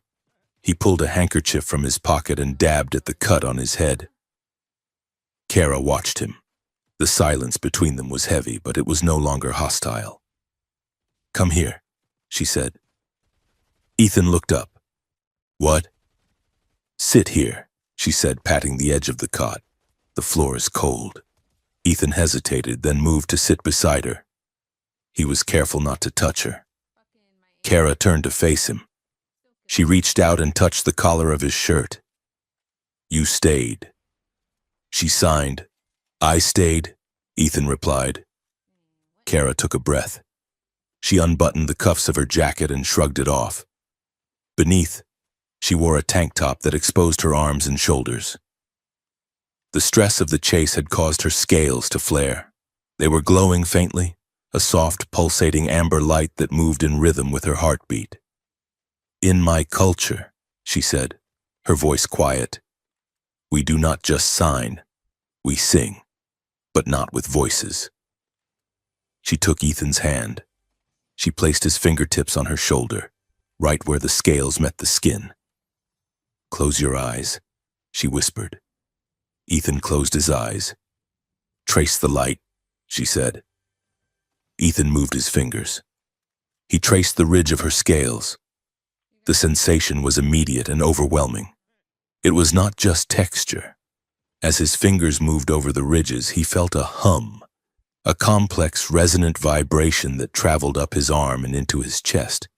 It was like touching a cello while it was being played, but infinitely more complex. He felt the low thrum of her exhaustion. He felt the sharp staccato spikes of her lingering fear, and underneath it all, he felt a warm, steady wave that felt like gratitude. It felt like safe. "Do you feel it?" she asked. "I hear it," Ethan whispered. It is like a chord. It is my voice," Kara said. "The real one. The one I do not have to translate for you." She guided his hand down her arm, tracing the patterns of light. With every movement, Ethan felt a different emotion, a different memory washing over him. He felt the loneliness of her apartment. He felt the sting of the laughter in the restaurant. He felt the terror of the explosion. And then, as his hand rested on her forearm, he felt something else, a fierce, burning desire. It was not polite. It was raw and hungry and terrified. He opened his eyes. Kara was watching him, her pupils blown wide. "I am sorry," he whispered. "I did not mean to. Do not apologize." She signed, her hands brushing against his chest. "Not for this." She leaned in. She did not kiss him. Instead, she pressed her forehead against his. She brought her hands up to cup his face, her thumbs tracing his cheekbones. Ethan felt the vibration of her skin against his. He closed his eyes again, letting the sensation wash over him. It was the most intimate moment of his life. There were no words to misinterpret, no lip reading to fail. There was only the truth of the frequency between them. "I am not leaving," Ethan whispered into the space between them. "I am not going anywhere." Kara let out a shuddering breath. She wrapped her arms around him, pulling him down. They lay down on the narrow cot, fully clothed, tangled together. Ethan lay on the outside, his body curled protectively around hers. Kara pressed her back against his chest, her tail winding around his leg, anchoring him. The sounds of the enclave drifted in, the low murmur of voices, the crackle of the fires. But in the alcove, there was a quiet that was finally truly peaceful. Ethan buried his face in her hair. He could smell ozone and rain and something earthy, like warm stone. "Sleep." She signed against his arm. "Tomorrow. We fight. Tomorrow," Ethan whispered. He did not sleep immediately. He lay there in the dim light of the bioluminescent moss, listening to the steady rhythm of Kara's breathing, feeling the slow, warm pulse of her scales against his skin. He knew that outside, the city was hunting them. He knew that by morning, they would be branded terrorists. But as he closed his eyes, Ethan Vane realized he was no longer afraid of being part of the joke. He was part of the story now. And he would burn the whole city down before he let them write the ending. The air in the deep tasted of wet stone and ancient, recycled oxygen. It was a heavy, pressurized silence, broken only by the drip of condensation from the vaulted ceiling of the old subway terminal. In the center of the makeshift camp, the Council of Kin had gathered. They were a circle of shadows and scales. Kyle, the scar-faced guardian, stood with his arms crossed, his kinetic hammer resting against his thigh. Elders of the sun scale and moon scale lineages sat on crates, their eyes glowing in the gloom like dying embers. Kara Sol Draco sat on the edge of the circle, her hand resting near Ethan's knee. She could feel the vibration of his anxiety through the floor. He was tapping his foot, a rapid, nervous rhythm that beat a tattoo against her senses. Then, the perimeter guards signaled. A figure emerged from the tunnel darkness, flanked by two cloaked bodyguards. It was Ambassador Ilara Sol Draco. Kara's adoptive mother looked out of place in the grime of the deep. She wore a diplomatic suit of midnight blue silk, her obsidian scales polished to a mirror sheen. She moved with the predatory grace of a queen entering a usurper's court. Mother. Kara signed, standing up. Ilara looked at her daughter. Her expression was unreadable, masked by decades of political warfare. You look tired, Kara, and you are bleeding. I am alive. Kara signed back. That is more than the newsfeed said I would be. Ilara turned her gaze to Ethan. The human. Ethan stood up.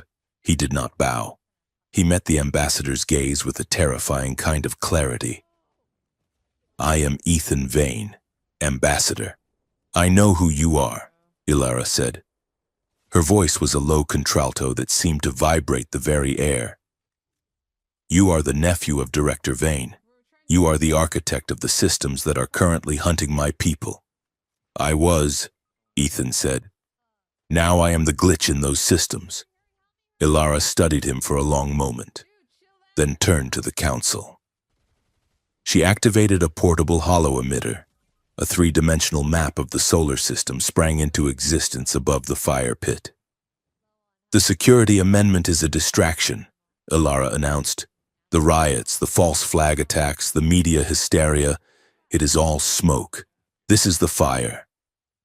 She zoomed the map in on a cluster of desolate, rocky moons orbiting the gas giant far beyond the spire. Construction manifests, Ilara said. They are building containment facilities, high-capacity, atmospheric processors designed for draconian physiology. They are not planning to restrict our rights. They are planning to remove us entirely. Mass relocation. A roar of outrage went up from the council. Kale slammed the haft of his hammer against the ground. Ilara raised a hand for silence. The government claims these are sanctuary districts. But the designs show no return capability. It is a one-way trip. And the justification for this order is a dossier of evidence proving a widespread draconian insurgency. Evidence that does not exist, Kara signed furiously. It exists now, Ilara said grimly. My sources confirm that a massive data package has been compiled. Deep-faked comms, fabricated weapon schematics, hijacked signals from your community projects. Kara, they have twisted your little hearing aid project into a global terror network. Ethan felt the blood drain from his face. He stepped forward, into the light of the map. The Silent Echo Project, he whispered. Ilara looked at him. Explain.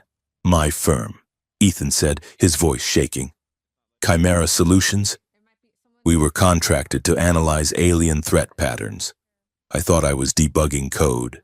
I was training the algorithm.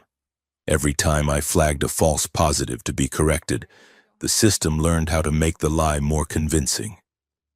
He looked at Kara. The guilt was a physical weight, crushing the air out of his lungs.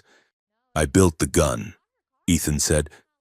I did not pull the trigger, but I loaded it. The server architecture, it handles both the public safety net and the covert fabrication. They are using the same pipeline. Where is the master file? Cale growled. Ethan looked at the star map. He pointed to a small, glittering station in high orbit above the city. There, the Chimera Orbital Vault, Station Alpha Prime. It is an air-gapped server. The fabricated proof is stored physically on a crystalline data shard.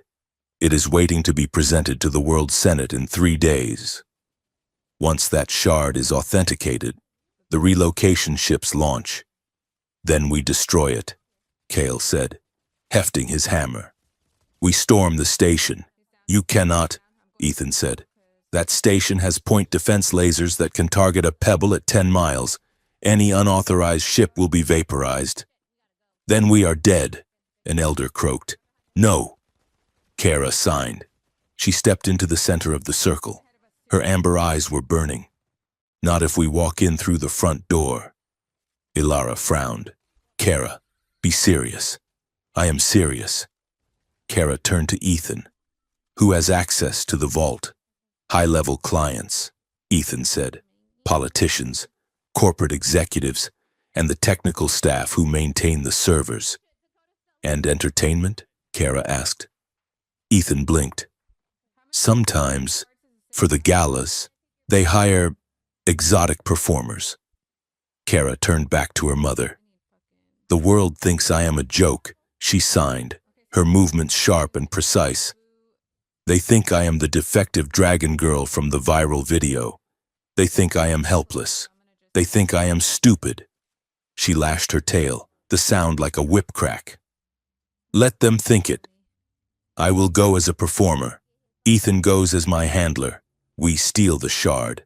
Absolutely not, Ilara said, her voice cracking with rare emotion. It is a suicide mission. You are deaf, Kara. You rely on sensors that can be jammed. You have no combat training. I do not need to fight. Kara signed. I need to dance, and I need to listen. She looked at Ethan. Can you get us in? Ethan looked at the woman he had betrayed, the woman he had saved, the woman who was currently looking at him with an intensity that made his knees weak. He thought of the access codes he still had memorized. He thought of the back doors he had left open in the code, just in case. Yes, Ethan said, I can get us in. But getting out, that is the hard part. The training montage that followed was a blur of sweat, bruises, and zero-gravity nausea. They found an old industrial centrifuge in a deeper sector of the tunnels, a rusted relic used for ore separation. Cale and the Enclave mechanics rigged it to spin, creating pockets of null gravity in the center. Ethan floated in the center of the chamber, his stomach doing slow, agonizing somersaults.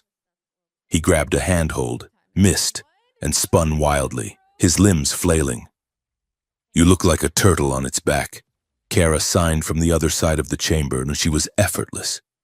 In zero-G, her tail became a rudder. She coiled and uncoiled through the air, pushing off walls with perfect geometric precision. Her deafness, usually a liability in the chaotic city, was irrelevant here. In the vacuum, sound did not exist. Vibration was king. Ethan managed to stabilize himself. I have 2 left feet, he gasped. You have 2 human feet, Kara teased, drifting closer. You rely on your inner ear for balance. Here, you have to feel the room.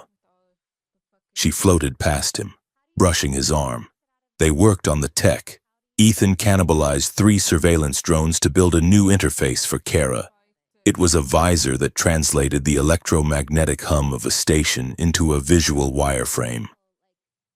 Try it, Ethan said. handing her the sleek, cobbled-together goggles. Kara slid them on. Immediately, the dark centrifuge chamber lit up. She could see the power conduits in the walls glowing blue. She could see the heat signature of the motor. She could see the electrical rhythm of Ethan's heart. "It is loud." She signed. "It is a map," Ethan replied, typing on his datapad to adjust the sensitivity. "I am calibrating it to the station's frequency. You will be able to see the data flow."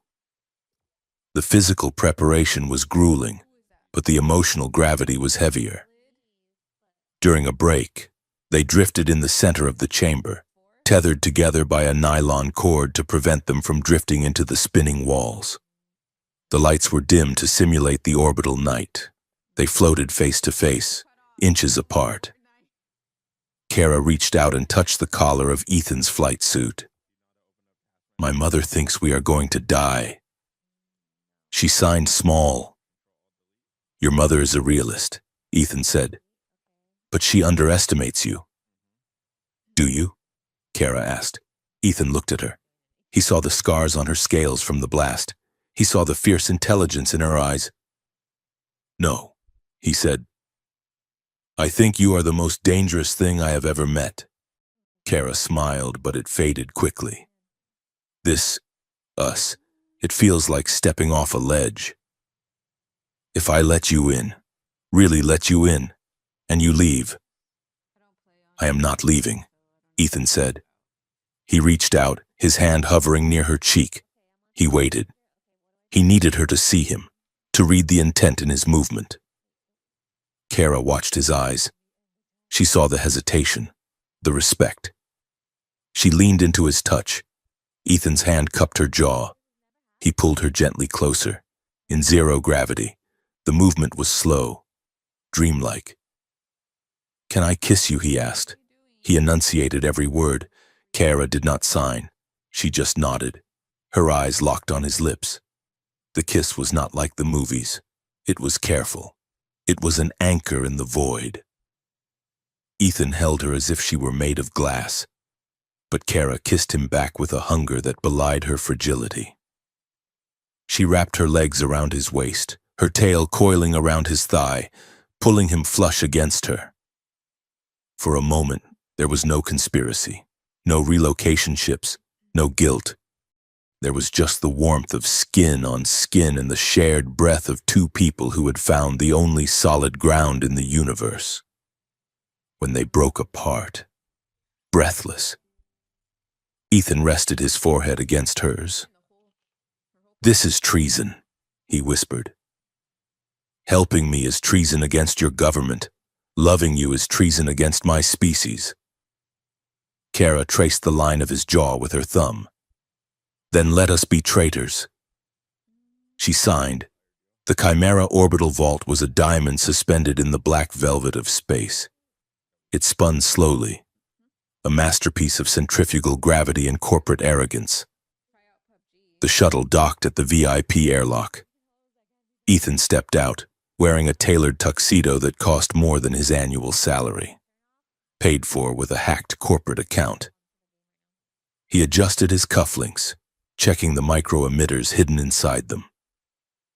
Beside him, Kara was a vision of calculated exoticism. She wore a gown of translucent mesh and smart fabric that shifted color with her mood. Her horns were gilded with gold leaf. She wore a restrictive decorative collar that looked like jewelry but concealed a high-yield jamming unit. "Name?" the security droid asked. "Dr. Aris Thorne, cultural consultant," Ethan said smoothly. "And this is my associate, Lumina. We are here for the executive gala." The droid scanned their retinal patterns. Ethan had replaced their profiles in the system 3 hours ago. "Welcome, Dr. Thorne. Enjoy the view." They walked into the station. It was a sensory assault. The floor was transparent, looking down on the swirling blue and white of the planet below. The air smelled of expensive perfume and chilled ozone. The gala was in full swing in the observation deck. Humans in high fashion mingled with a few wealthy alien dignitaries. Waiters drifted through the crowd with trays of anti-gravity champagne. As Kara walked in, the room quieted. Eyes turned. She could feel the weight of their stares on her scales. "Look at the tail," a woman whispered, her voice captured by Kara's visual subtitles. "Is it real?" "I heard they are dangerous," a man replied, "but she looks tame enough." Kara kept her head high, her face a mask of serene indifference. She felt Ethan's hand brush the small of her back. 2 taps. "Check in." She tapped her thigh once. "I am okay." She was not okay. She was burning with shame. She was the entertainment, the freak, but she pushed the feeling down, compressing it into fuel. "It is showtime," Ethan signed subtly, scratching his nose. Ethan moved toward the server access corridor, disguised as a waiter's station. Kara moved to the center of the room. The music shifted, a programmed cue Ethan had inserted into the playlist. Kara began to dance. It was a traditional sun-scale kata, a series of movements designed for combat, slowed down into a hypnotic ballet. She spun, her tail creating arcs of golden light. The guests watched, mesmerized. They clapped, they pointed. They did not see that with every flick of her wrist. Kara's bracelets were emitting a focused burst of code. Flick, security camera loop disabled. Spin, motion sensors in Sector 4 set to maintenance mode. Dip. Biometric scanners on the vault door scrambled. Kara locked eyes with a fat executive in the front row. He smiled at her, leering. She smiled back, a dazzling, terrifying expression, and slashed her hand through the air. Access granted. Ethan slipped through the service door. He was in the server core. It was a cathedral of data. Towering banks of blue lights hummed in the freezing air. Ethan plugged his datapad into the primary terminal. His hands flew across the holographic keyboard. "I am in," he muttered into his comms. "Kara, the shard is in the physical vault. External access only. You have to go outside. Copy." Kara's response pulsed against his wrist. Ethan worked the encryption. He was good. He was the best Chimera had, but he was nervous. His fingers slipped on a command line. He corrected it, but not before a red flag appeared on the system log. "Anomaly detected in Sector 9. Ethan cursed. He had left a footprint. They had 5 minutes before the AI woke up. "Kara, hurry," he whispered. Kara squeezed into the maintenance tube. It was a narrow, cylindrical conduit that ran between the inner hull and the outer shielding of the station. It was pitch black, and it was silent. The vacuum of space was on the other side of the thin metal wall. Kara activated her visor. The wireframe map sprang to life, glowing orange against the dark. She could see the conduit leading to the vault's external hatch. She crawled. She did not need to hear. She felt the vibration of the station's thrusters in her palms. She felt the hum of the data streams flowing through the cables beneath her. She reached the hatch. It was sealed with a magnetic lock. "Ethan," she signed into the dark, knowing the sensors in her suit would translate the movement. "I am at the door. Pop it." Ethan's voice pulsed on her wrist. 3, 2, 1. The hatch hissed open. The air in the tube vented into space instantly. Kara's suit stiffened as it pressurized. She was floating now. Below her or above her, there was no difference. The planet turned, a massive, indifferent marble. She clipped her tether to the rail. She pushed off. She drifted toward the data vault's maintenance panel. It was a small box on the hull, designed for drone repair. She reached it. She used a laser cutter to slice the panel open. There it was, the data shard, a glowing crystal the size of a thumb drive, pulsing with the lie that would doom her people. She reached for it. Suddenly, the station shuddered. Alarm triggered, Ethan's pulse frantic on her wrist. They know we are here. Get the shard. Kara grabbed the shard. She yanked it free. The force of the removal pushed her backward. Her hand slipped off the railing. She floated away from the hull. She spun into the void. The stars spun around her in a nauseating streak of light. The planet loomed. She reached for the tether, but it was slack. She had unclipped it to reach the panel. She was drifting. Panic, cold and absolute, seized her. She could not scream. She could not hear the rush of air because there was none. She was a speck of dust falling into infinity. Then, a vibration. A sharp, violent tug on her waist. Ethan. He had not stayed in the server room. He had run to the airlock. He had fired a magnetic grapple. The line went taut. Kara slammed into the hull of the station with a force that cracked a rib. She gasped, the sound loud in her helmet. She looked up. Ethan was at the airlock, bracing himself against the frame, reeling her in hand over hand. He hauled her into the airlock. The door slammed shut. Atmosphere hissed back in. Kara collapsed on the floor, clutching the shard to her chest. Ethan fell beside her, tearing off his helmet. He grabbed her shoulders. He was shouting something, but she couldn't look at his lips. She was shaking too hard. He grabbed her hand and pressed it to his throat. "We have it," he said. "We have the proof." Then the station's PA system boomed, a vibration that shook the floor plates. Security breach. Lockdown initiated. Sector 9 sealed. Ethan pulled Kara to her feet. The art performer and the consultant were gone. Now. They were fugitives. "Run," Ethan said. They ran toward the shuttle bay, the stolen data burning a hole in Kara's pocket, while the artificial intelligence of the station turned its burning red eye upon them, locking their names into the eternal record of the condemned. The shuttle from the orbital station had dumped them into a nightmare. Halcyon's spire was no longer vibrating with its usual restless energy. It was screaming. The interspecies security amendment was being fast-tracked, fueled by the terrifying footage of the orbital station breach, footage that had been doctored and released before Ethan and Kara even hit the atmosphere.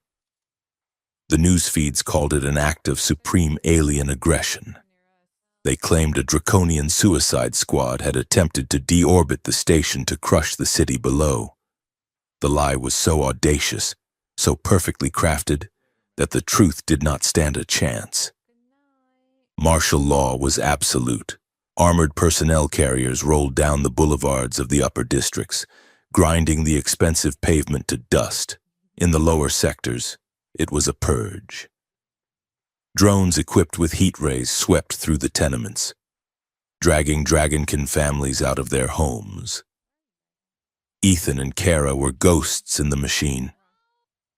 They moved through the city's ventilation shafts and forgotten sub-basements, carrying the data shard that burned in Ethan's pocket like a radioactive isotope. "We have to decrypt it," Ethan said, his voice ragged. "We need a clean terminal." They found a safe house in Sector 9, a small apartment owned by a friend of Kara's mother. It was supposed to be off the grid. 10 minutes after they jacked the shard into the terminal, the door blew inward. Flashbangs turned the room white. Ethan grabbed Kara, tackling her through the rot-eaten drywall into the neighboring unit.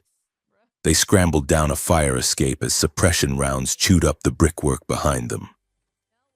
They ran until their lungs burned. They hid in a dumpster behind a synth noodle factory, listening to the mechanical howl of the hounds patrolling the street. "Someone knows," Kara signed, her hands shaking so hard the movements were blurred. "That was the third safe house. My mother's network is compromised." "There is a mole," Ethan whispered. He wiped grease and brick dust from his face. "We cannot trust anyone. We cannot stop to decrypt this here. The processing power required. The moment we turn it on, they triangulate the signal." He looked at the sky, where the heavy shapes of colony ships were already gathering in low orbit, waiting for their cargo of prisoners. "We should leave," Ethan said. Kara looked at him, her amber eyes wide in the gloom. "Leave the district?" "No," Ethan said. He grabbed her shoulders. "Off-world. There are smuggling ships leaving tonight for the Outer Rim. We have the skills. We can buy passage. We take the shard, we go to a neutral colony, and we release the data from there, where it is safe." Kara pulled away from him. Her tail lashed against the metal side of the dumpster with a hollow clang. "Safe?"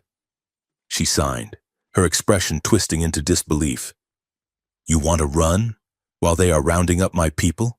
It is the only way to stay alive," Ethan argued, desperation pitching his voice high.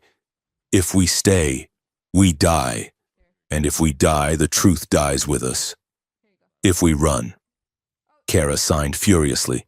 "We are just tourists who stole a souvenir. You want to turn us into an escape hatch. Ethan, you want to use our love as a ticket out? That is not fair," Ethan snapped. "I am trying to save you. I do not want to be saved if it means leaving everyone else behind." Kara's hands were a blur of motion. "My mother, the kids at the center. You want me to watch them burn from a telescope on Mars? I want you to live," Ethan shouted. He stopped. The silence that followed was heavy and cold. "I watched a whistleblower die once," Ethan said, his voice dropping to a whisper. 3 years ago, a woman in accounting found a discrepancy. She tried to fight it. They erased her. Kara, not just her life, but her history. I cannot watch them erase you." Kara softened. She reached out and touched his face. Her claws were retracted, her fingertips gentle against the bruise on his cheek. "Ethan," she signed slowly. "I love you." Ethan closed his eyes, leaning into her touch. "But," she continued, "if we run now, we are letting them win. We are letting them decide that we are victims. I am not a victim. I am a witness." She took his hand and placed it on the data shard in his pocket. "We do not leak this from the shadows." She signed. "We do not run away. We make them look at us." They found shelter in the old observatory, a derelict dome perched on the highest peak of the city's original foundation, long since swallowed by the rising skyline. It was a place of dust and silence, filled with brass telescopes that pointed at a sky no longer visible through the smog. It was the only place left that was not connected to the grid. They huddled together under a blanket of thermal foil, surrounded by star maps that had been hand-painted on the walls centuries ago. The only light came from a small bioluminescent lantern Kara had salvaged. The argument had drained them, leaving a raw, aching vulnerability in its wake. "I am terrified," Kara admitted. She spoke the words, her voice rough with disuse. "I am terrified that if I stand up there, I will just be the joke again, that they will see the horns and the hands and laugh until I disappear." Ethan turned to her. He took her hand and laid it flat against his chest, so she could feel the rumble of his voice. "You are not the joke," he said. "You never were. We were the joke, the ones who were too afraid to stop laughing." He ran his fingers down her arm, tracing the line of her scales. In the dim blue light, they looked like a constellation map of their own. "You have your own stars," Ethan whispered. Kara shivered, not from cold. She moved closer to him. "Show me." Ethan traced a pattern on her shoulder. "Orion," he said. "The hunter." He moved his hand to the curve of her spine, where the dorsal ridges met the soft skin of her back. "Cassiopeia, the queen." Kara closed her eyes, reading his touch. It was a language deeper than sign, older than speech. He was mapping her. He was acknowledging every inch of her, the defects, the mutations, the scars, and declaring them sacred. She reached out and touched his face. She traced the lines of worry around his eyes, the tension in his jaw. She traced the shape of his lips. "You are not invisible," she signed against his skin. "I see you." They moved together, a collision of heat and desperate need. It was not a frantic grasping for oblivion. It was a slow, deliberate act of memorization. Ethan kissed the hollow of her throat, feeling the vibration of her pulse. Kara wrapped her tail around his waist, pulling him into the solid reality of her body. They explored each other with a reverence that felt like a vow. There were no promises of forever or happily ever after. There was only now. There was only the promise to be honest, to be present, to keep their eyes open even when the light became blinding, when they finally lay still, tangled together under the dusty gaze of the painted stars. The plan formed between them. Tomorrow. Kara signed, her head resting on his chest. The ratification ceremony. Ethan nodded. "Every network in the hemisphere will be live. We do not hide," she signed. "We walk onto the stage." The morning of the ratification ceremony dawned gray and oppressive. The central plaza of Halcyon Spire was a sea of flags and armed guards. A massive holographic stage had been erected in the center, towering over the crowd. Ethan and Kara had been busy. They had contacted the survivors of the community center. The staff, hardened by weeks of harassment, had become an underground cell.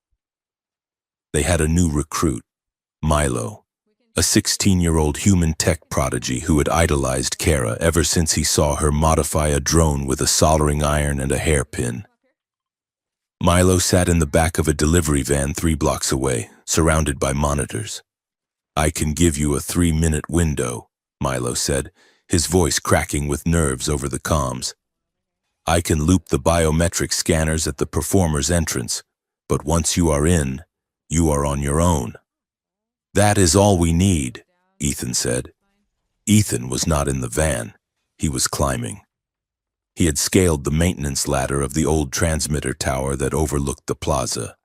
It was a rusting skeleton of iron, abandoned when the new digital mesh went online. But Ethan knew it still had a hardline connection to the emergency broadcast system. He reached the control booth at the top. It was cold and smelled of bird droppings. He jacked the data shard into the console. "I am in position," Ethan texted. Down in the plaza, the cultural showcase was beginning. It was a grotesque display of forced harmony. Aliens in colorful, stereotypical costumes were paraded across the stage to show how diverse and safe the city was under the new laws. Kara stood in the wings. She wore a heavy, ornate mask that covered her entire face, stylized to look like a smiling dragon. Her dress was a garish, sparkling thing, designed to exoticize her, to make her look like a pet. A stagehand shoved her forward. "You are on Lizard. Make it pretty." Kara walked onto the stage. The crowd roared. It was a sound she felt in the floorboards, a massive, undulating wave of approval for the lie they were being fed. She walked to the center of the stage. High above, the holographic projection of the city seal shimmered. In the transmitter tower, Ethan watched her through a pair of binoculars. His heart was in his throat. "Now," he whispered. He hit the execution command. Kara stopped moving, and she did not dance. She stood perfectly still, a statue in the center of the spectacle. Then, she reached up and tore the mask from her face. She threw it to the ground. It shattered. The crowd faltered. The music, a pre-recorded synth-pop track, stammered and died as Ethan killed the audio feed. Silence descended on the plaza. Absolute, confused silence. Kara raised her hands. She began to sign. She did not sign the platitudes of the government. She signed with a ferocity that seemed to cut the air. And on the massive holographic screens that surrounded the plaza, screens that were supposed to be showing the mayor's face, Subtitles appeared. My name is Kara Sol Draco. Ethan's fingers flew across his terminal. He was not just captioning her. He was overriding the visual feed. As Kara signed, images began to overlay the plaza. This is the station you think was attacked. A schematic of the orbital vault appeared, floating 10 stories high. This is the lie you were sold. The schematic dissolved into the decrypted logs, the orders for the fake attack, the blueprints for the relocation camps, the timestamps showing the government fabricating the evidence. Kara continued to sign. Her face projected larger than life, every micro-expression of pain and defiance visible to millions. 3 weeks ago, I went on a blind date. I thought I was meeting a man who liked radios, but I was meeting a camera. On the screens, the footage from the Gilded Koi played. The audience saw Ethan's nervous face. They saw the text messages from his co-workers mocking her. They saw the red targeting box around Kara's face. I was a joke to them. Kara signed. I was a prop to test their surveillance. She stepped closer to the edge of the stage. The soldiers were shouting now, rushing toward her, but the crowd was too dense. They were frozen, watching the screens. They laughed at me because I was deaf. They laughed at me because I was different. And because they were laughing, they did not look at what they were really doing.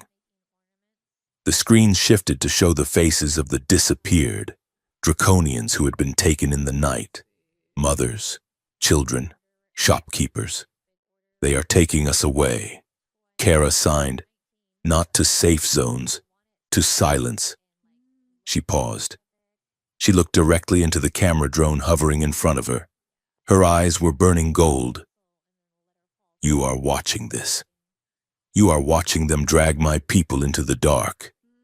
She pointed a finger at the audience, a gesture of accusation that transcended language. Are you part of the joke too? In the transmitter tower, the door exploded. Ethan spun around. Director Vane stood in the doorway, a security team behind him. The director held a heavy kinetic pistol. Shut it down. Ethan, the director said. His voice was calm, but his eyes were wild. Ethan stood between the console and the door. The upload bar on the screen was at 80%. He needed 20 more seconds to push the signal to the off-world colonies. No, Ethan said. The director stepped into the room. This is treason. This is a death sentence. Step away from the console, and I can still salvage you. We can say you were coerced. Ethan glanced at the screen. 85%. He looked at his uncle. He looked at the man who had taught him that safety was the only virtue. I am not coerced, Ethan said. I am just finally listening. He lunged for the manual override lever, the fail-safe that would lock the signal open and boost the gain to maximum. The director fired. The bullet caught Ethan in the shoulder, spinning him around. He slammed into the console. Pain, white and hot, exploded in his chest. He collapsed to the floor. Ethan!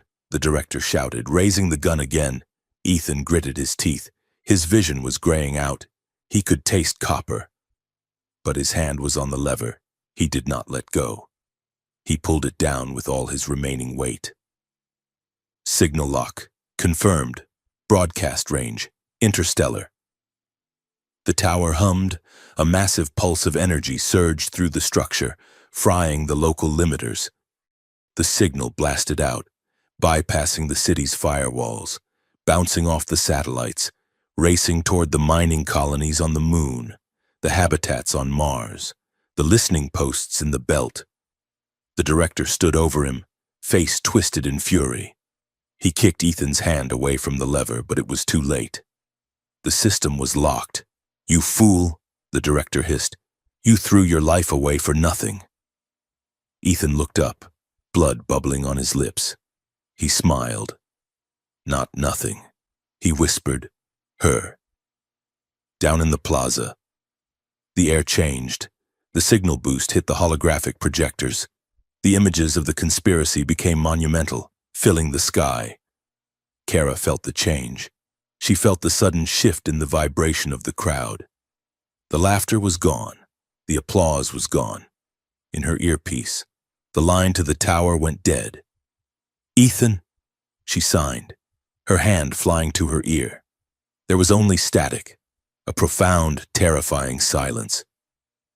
She knew, in her bones, she knew. Tears pricked her eyes, shimmering against her scales. Her chest heaved. But she did not stop. She could not stop. If she stopped, his silence meant nothing. She kept signing. She told them everything. She poured her grief, her rage, and her love into the air. The soldiers reached the stage. 2 armored guards tackled her. Kara did not fight. She went down, her knees hitting the hard plastic of the stage. They pinned her arms. They dragged her backward. But the drones were still recording. The sky was still full of her words. The crowd erupted. It started as a murmur, a low rumble of confusion, and then it broke. A human woman screamed at a soldier. A group of dock workers pushed through the barricade. A draconian youth threw a bottle at the mayor's podium. It was chaos. It was riot. It was glorious. Kara was dragged toward the waiting transport vehicle. She twisted her head back. She looked up at the rusting iron skeleton of the transmitter tower. She could not see him, but she could feel the signal. It was still transmitting. He was holding the door open. "I see you." She signed, her hands bound behind her back, the movement small and desperate against her spine. "I see you." The heavy doors of the transport slammed shut, plunging her into darkness, but outside, the truth was burning down the city. Halcyon Spire did not recover, it convulsed. The signal Ethan Vane had locked into the transmitter tower did not just carry data. It carried a contagion of truth that the city's immune system could not purge. The footage of the gilded koi, the scrolling logs of the fabricated terror plots, the faces of the disappeared draconians, it all played on a loop across the off-world colonies and the independent data havens of the asteroid belt. In the streets of the Spire, the reaction was binary and violent. In the upper districts, where the air was filtered and the denial was expensive, citizens demanded blood. They gathered outside the Ministry of Justice, waving holographic banners that depicted Kyra Sol Draco as a serpent strangling the city. They called for her execution. They called her a terrorist who had weaponized a blind date to destabilize the government. But in the lower districts, in the damp canyons of Sector 12 and the industrial warrens of the deep, a different image was rising. Graffiti artists painted Kara's face on the sides of fusion reactors. She was not depicted as a monster, but as she had stood on the stage, unmasked, her hands raised in the sign for truth. The city was a powder keg, and the fuse had been lit by a shy systems analyst and a deaf girl who refused to be a punchline.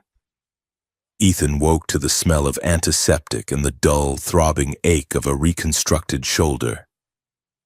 He opened his eyes. The ceiling was white. The walls were white. The only color came from the red maglocks that secured his wrists and ankles to the medical bed. He tried to move, and the heavy clank of the restraints echoed in the room. "Welcome back, Traitor Vane." Ethan turned his head. A man in a gray suit sat in the corner. He had no badge, no name tag, just the bland, forgettable face of the internal security apparatus. "Where is she?" Ethan asked. His voice was a wreck, scraping against his throat like sandpaper. The man stood up. He tapped a remote, and a screen on the wall flickered to life. It showed a news feed. The headline read, "Terror Cell Neutralized. Chimera Analyst Implicated in Alien Plot. Kyra Sol Draco is in containment," the man said. "And you, Mr. Vane, are in a great deal of trouble. Your uncle, the former director, has unfortunately passed away." a tragic victim of the chaos you unleashed. Ethan closed his eyes. So that was the narrative. Vane was a martyr, and Ethan was the radicalized nephew who had murdered him. "I want a lawyer," Ethan said. The man laughed. It was a polite, terrifying sound.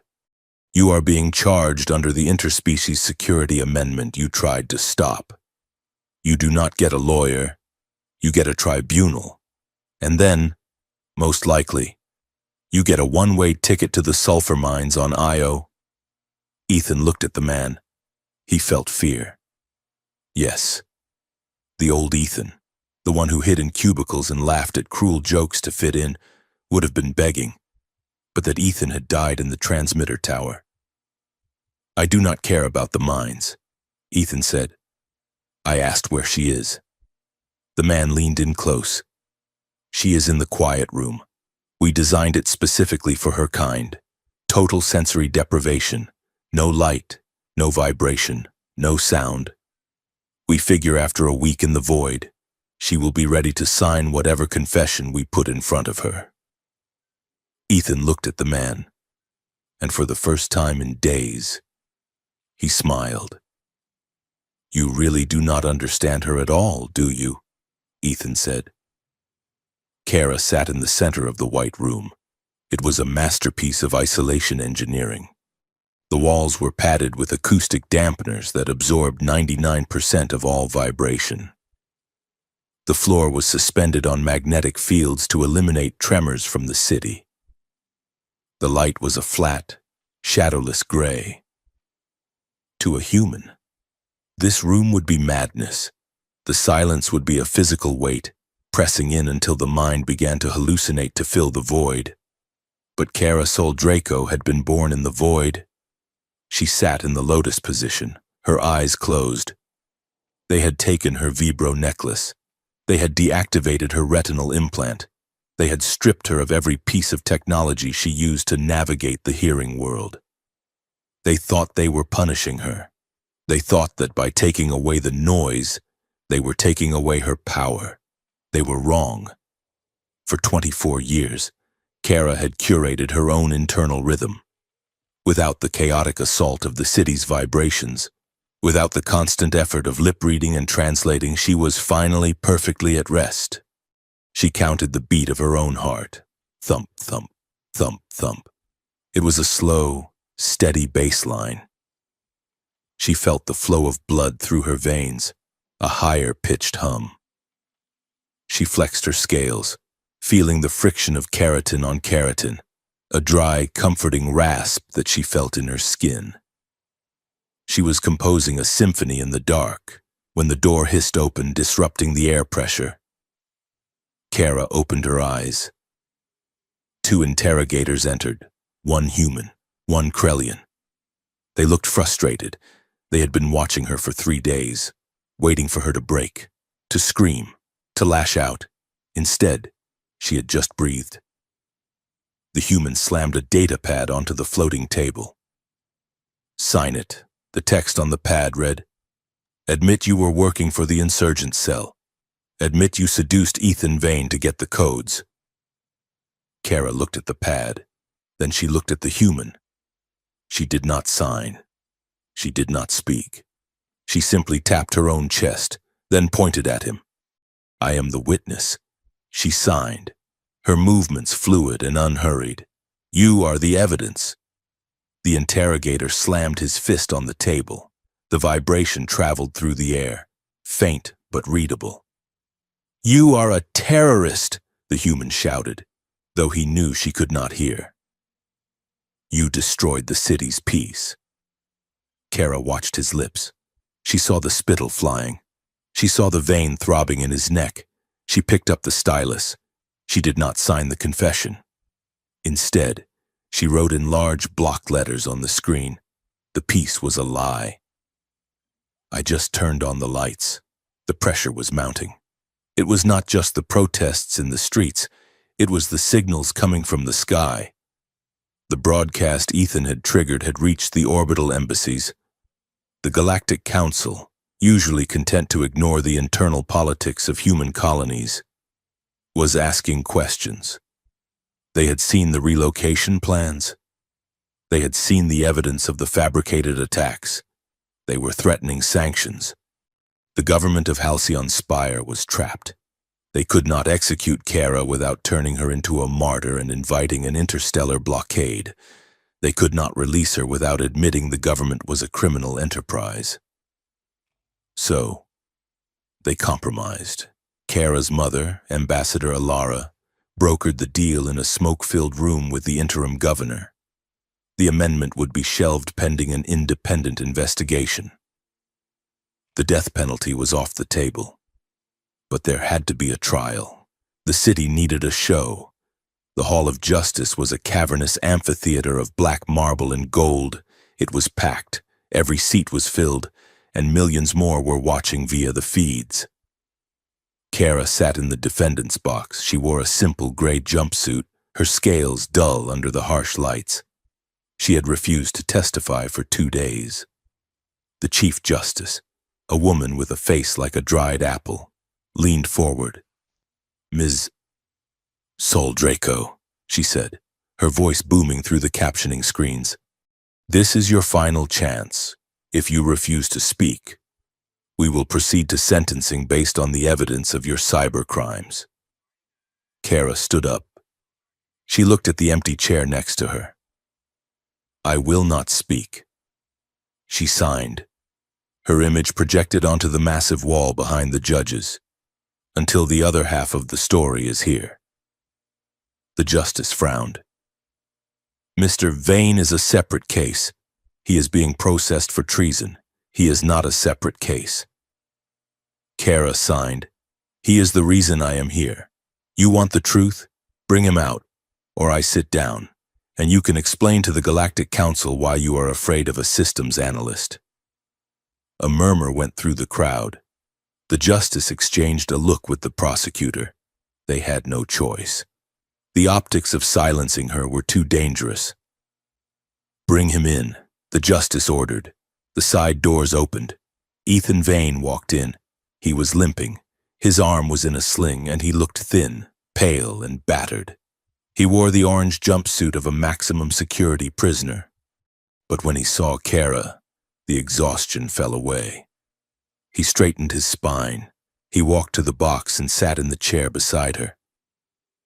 They did not touch. They did not need to. The air between them hummed with a frequency that everyone in the room could feel. Ethan turned to the judges.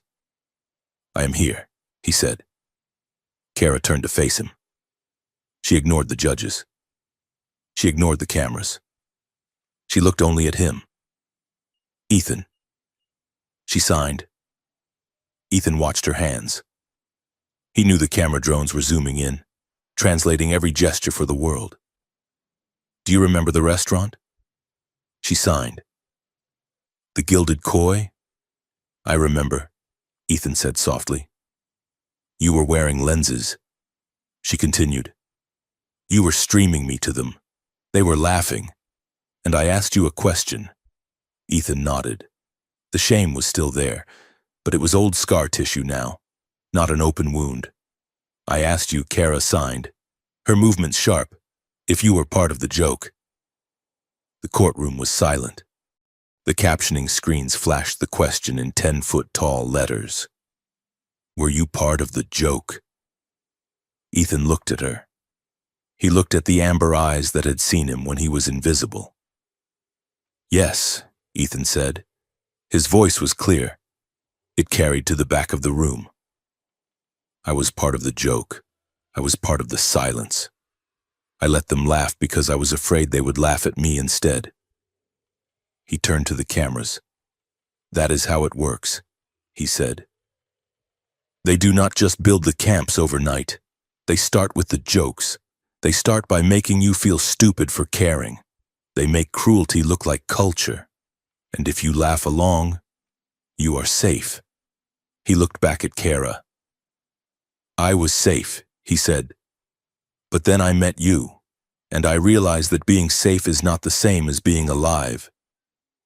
Kara's eyes shone. She raised her hands again. "You are not part of the joke anymore," she signed. You are the one who stopped the laughter. Ethan smiled. It was a crooked, broken thing, but it was real. I broke the law. Ethan told the judges I stole the data. I broadcast the signal. I did it. She is just the messenger. I am the traitor. No. Kara signed fiercely. He is not a traitor. He is a human who remembered how to be human. She turned to the audience, to the millions watching. Look at him. She signed. He lost everything to tell you the truth. What have you lost to keep the lie? The verdict was handed down at dawn. The government could not kill them. They were too famous now. But they could not let them go. The system had to survive. Kara Soldraco was found guilty of cyber vandalism and public disorder. She was sentenced to 5 years of restricted community supervision and a lifetime ban from political office. She was free, but she was leashed. Ethan Vane was found guilty of high treason, corporate espionage, and the unauthorized use of classified transmission equipment. His sentence was 20 years of hard labor at the Helium-3 extraction colony on the Outer Rim. Exile. The conspiracy's architects, the other executives at Chimera, the corrupt generals, were announced to be under investigation. Most of them resigned quietly and moved to consulting firms on Mars. The head of the snake had been cut off, but the body slithered away into the grass. Justice was not done. It was merely negotiated. The visitation room at the transport hub was cold. It smelled of ozone and despair. A single pane of reinforced transparasteel separated them. Ethan stood on one side, wearing the gray uniform of the transport fleet. His head was shaved. He looked older. Kara stood on the other side. She wore her own clothes again, a simple jacket and jeans. She looked small against the vastness of the spaceport. They had 10 minutes. There were guards at the door. They could not speak freely. Ethan stepped up to the glass. He raised his hand and pressed it against the surface. Kara stepped forward and she placed her hand against his, palm to palm, fingers to fingers. The glass was thick, but Kara closed her eyes.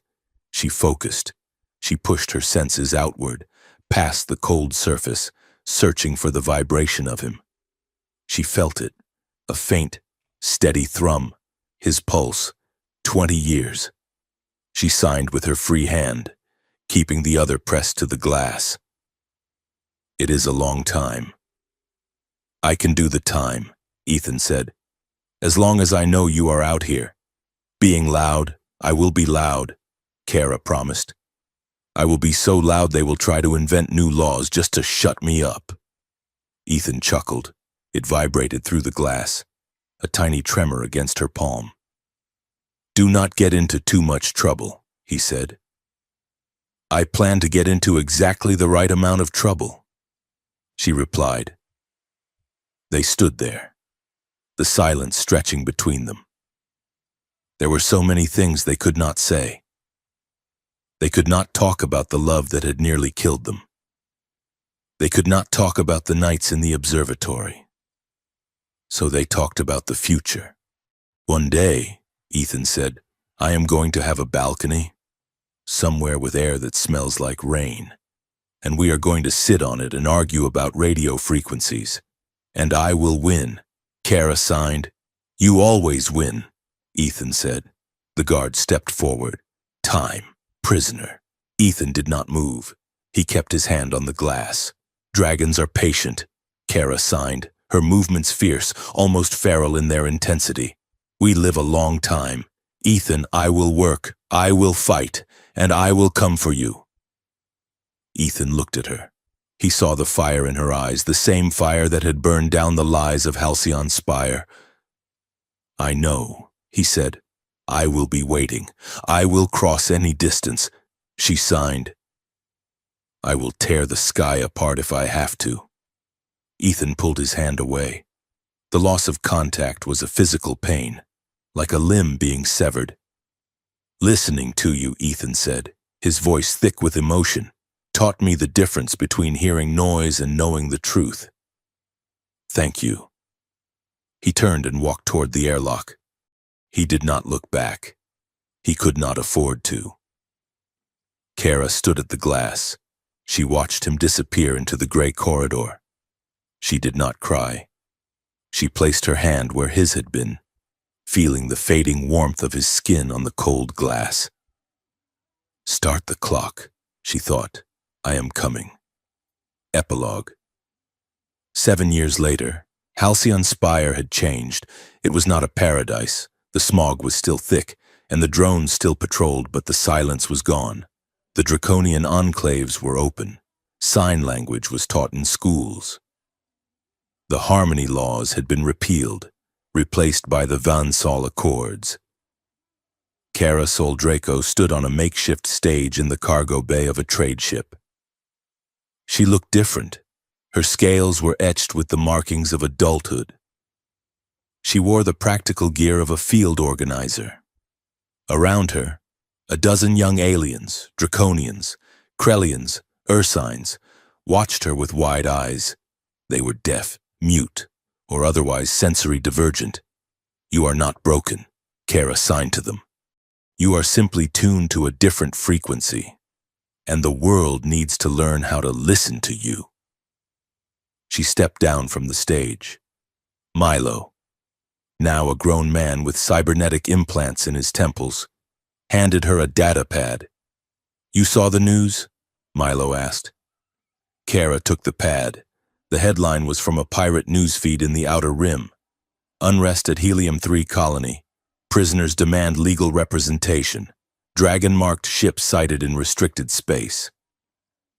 Kara looked at the grainy image attached to the report. It showed the hull of a transport ship. Painted on the side, crude and defiant, was a symbol, a stylized radio wave interlocking with a dragon scale. A slow smile spread across Kara's face. Is that? Milo started. Kara handed the pad back. Get the ship ready. Milo, she said. But Kara, that is restricted space. The Federation will shoot us down. Kara laughed. It was the same laugh Ethan had loved, a ripple of gold and joy.